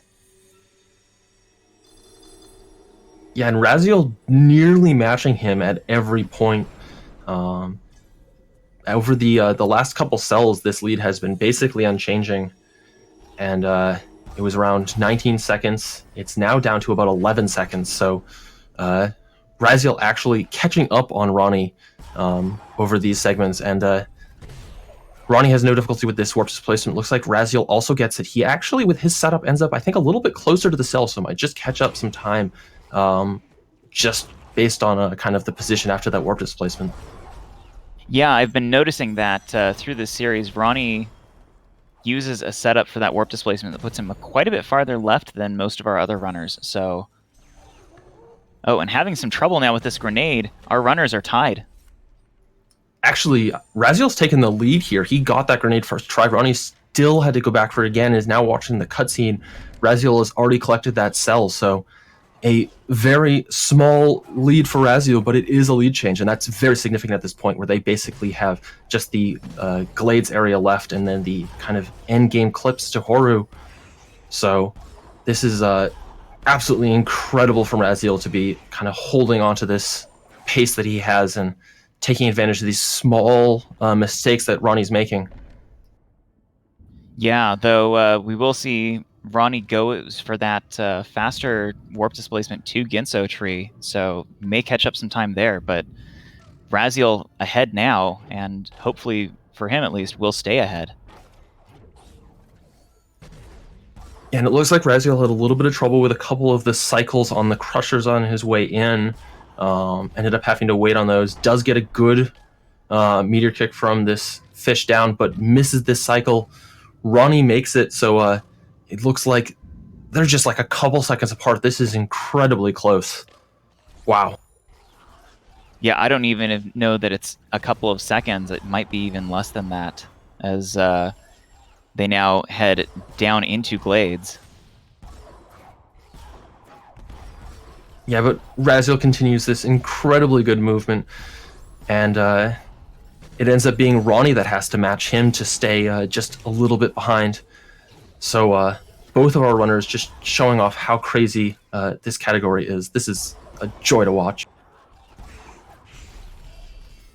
Yeah, and Ronnie actually, it looks like taking a slight lead there on that energy door, just getting better movement out of that ability cell. But as soon as I say that, Raziel's back in front. Yeah, they're just trading spots back and forth as they mess up or get some very small piece of movement. And this is just crazy. I'm losing my mind watching these two runners just destroy this category. Yeah, they're so close together right now. Just a couple of seconds separating them at that energy cell. So 2 cells left in the game. A few major tricks with some huge potential for time loss coming up. Yeah, and if Ronnie goes for this faster warp displacement setup and he gets it, then he will take a noticeable lead on Raziel, who has to actually do this terror clip out of here. So this is a huge moment. It looks like... Is Raziel stuck in the wall? Oh no. Raziel's stuck in the wall. And Ronnie got his warp displacement out of bounds. He's headed to Horu. Raziel had to reload. That's the worst possible scenario for Raziel there, messing up that warp displacement while Ronnie gets the faster one first try. And just like that, Ronnie's into Horu. Yeah, Raziel gets it the second try, but got a slightly slower version of it, so he was still had to do some of the movement. This might just be Ronnie's race to win now. Yeah, only these last 2 out of bounds and that final cutscene skip standing between Ronnie and victory. Raziel makes it across, punches right through into the right spot there in R1 to get his energy cell. But Ronnie's already into the swim. Yeah, he is on fish strats right now. Looks like he missed is not fish taking strats. He missed the fish strats, but he did not spawn Kuro, so he's bashing off of those small rocks, and he's into the cutscene. Well, that will be enough to bring in a victory in Game 4. He has done his final essay and reloaded, and is just holding right. Wow. This is just incredibly close. I mean, Raziel is now in the final escapes himself, even with those mistakes he just took. Although he's having a little bit of difficulty voiding out a couple times here. Looks like he's to the fish this time, so he's good. Yeah, setting up now for his fish strats. Gets the nice rocket jump. Gets into that cutscene. And we'll be doing his last save and reload here momentarily. What an incredible finish. Both runners holding right at the same time. Ronnie walking Naru to this final tree, where he will finish with a 38-50 for a win in Game 3 and taking the grand finals of the All Cells tournament. What a spectacular race between these two runners, though. Raziel has put up an incredible showing against Ronnie. Yeah, the for coming in and telling us that he wasn't expecting to take even a single game off of Ronnie, to be not only this close in several matchups, but to even take a game off of Ronnie, or two, depending on how you count it, but Raziel decided to count it as one. The Raziel putting his best foot forward and showing an excellent mastery of this category. Yeah, and Raziel finishes with a 39-25, so about 35 seconds behind Ronnie. And I think most of that time is that reload and redoing the warp displacement to Ginso. So it was, I mean, they were just seconds apart for that whole final end of the cell collection until Hori. Yeah, the lead getting traded back and forth there. Too fast to even keep track of. Great close to a great series in this All Cells tournament.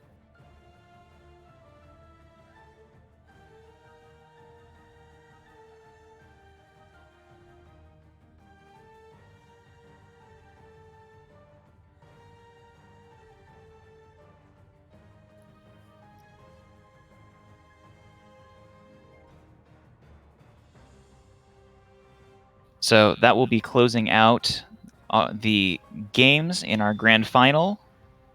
Here we are seeing if either our runners wants to come in and talk with us a little bit about that match.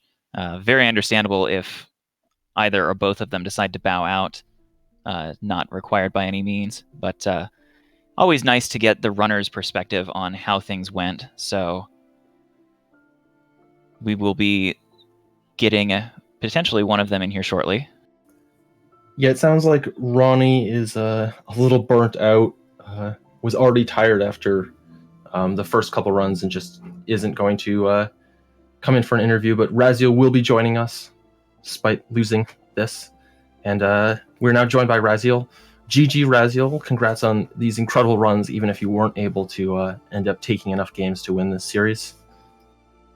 Thanks, and GG to Ronnie. Congratulations on winning the tournament. I mean, on me letting him win the tournament. Of course. Very gracious of you. Yeah, this is really tiring, actually. I'm super tired right now. Yeah, and it's already it's also decently late for you, and doing 4 All Cells runs does not help that. So it's very impressive being able to make it through all these runs and to continue to put up really good times. I mean, a mid 39 after 3 consecutive runs, or 4 consecutive runs. Sorry. Yeah, I'm a bit disappointed that I didn't PB in any of these races, because I know a PB is incoming. I mean, I've been ahead, like 30-40 seconds ahead of PB all the time lately, but okay, it's just after doing 2-3 runs, it becomes really difficult to still be able to do decently in all cells. Yeah, so do you have splits up for like comparing to your PB in addition to the live split timer for the tournament? So you're actually looking at your splits, or do you just kind of know the general times that you're trying to shoot for a PB? Yeah, I'm comparing to. I have the splits open to compare to my PB. Do you find that increases the stress you feel when you see that, like, I'm doing really well compared to my PB? I'm probably also doing pretty well compared to Ronnie, and does that stress you out in the middle of a race? Actually, no. Like having the normal setup that I have when I do just normal runs kind of gets my mind away from the fact that it's a race. That was actually one of the problems in, I think, the second race that I looked. I took a peek into the restream, and I saw that I was ahead of Ronnie and at Feather, which, I mean, we all know that Ronnie has a incredible early game, and I thought, okay, this is my chance, and I got super nervous after that, and everything just went wrong. So I always just I try to keep it as close as possible to how I do runs. So having the splits up is actually I actually like to have them up. Cool, that's really interesting to hear. I know that I believe you said you turned off the restream after the first couple runs.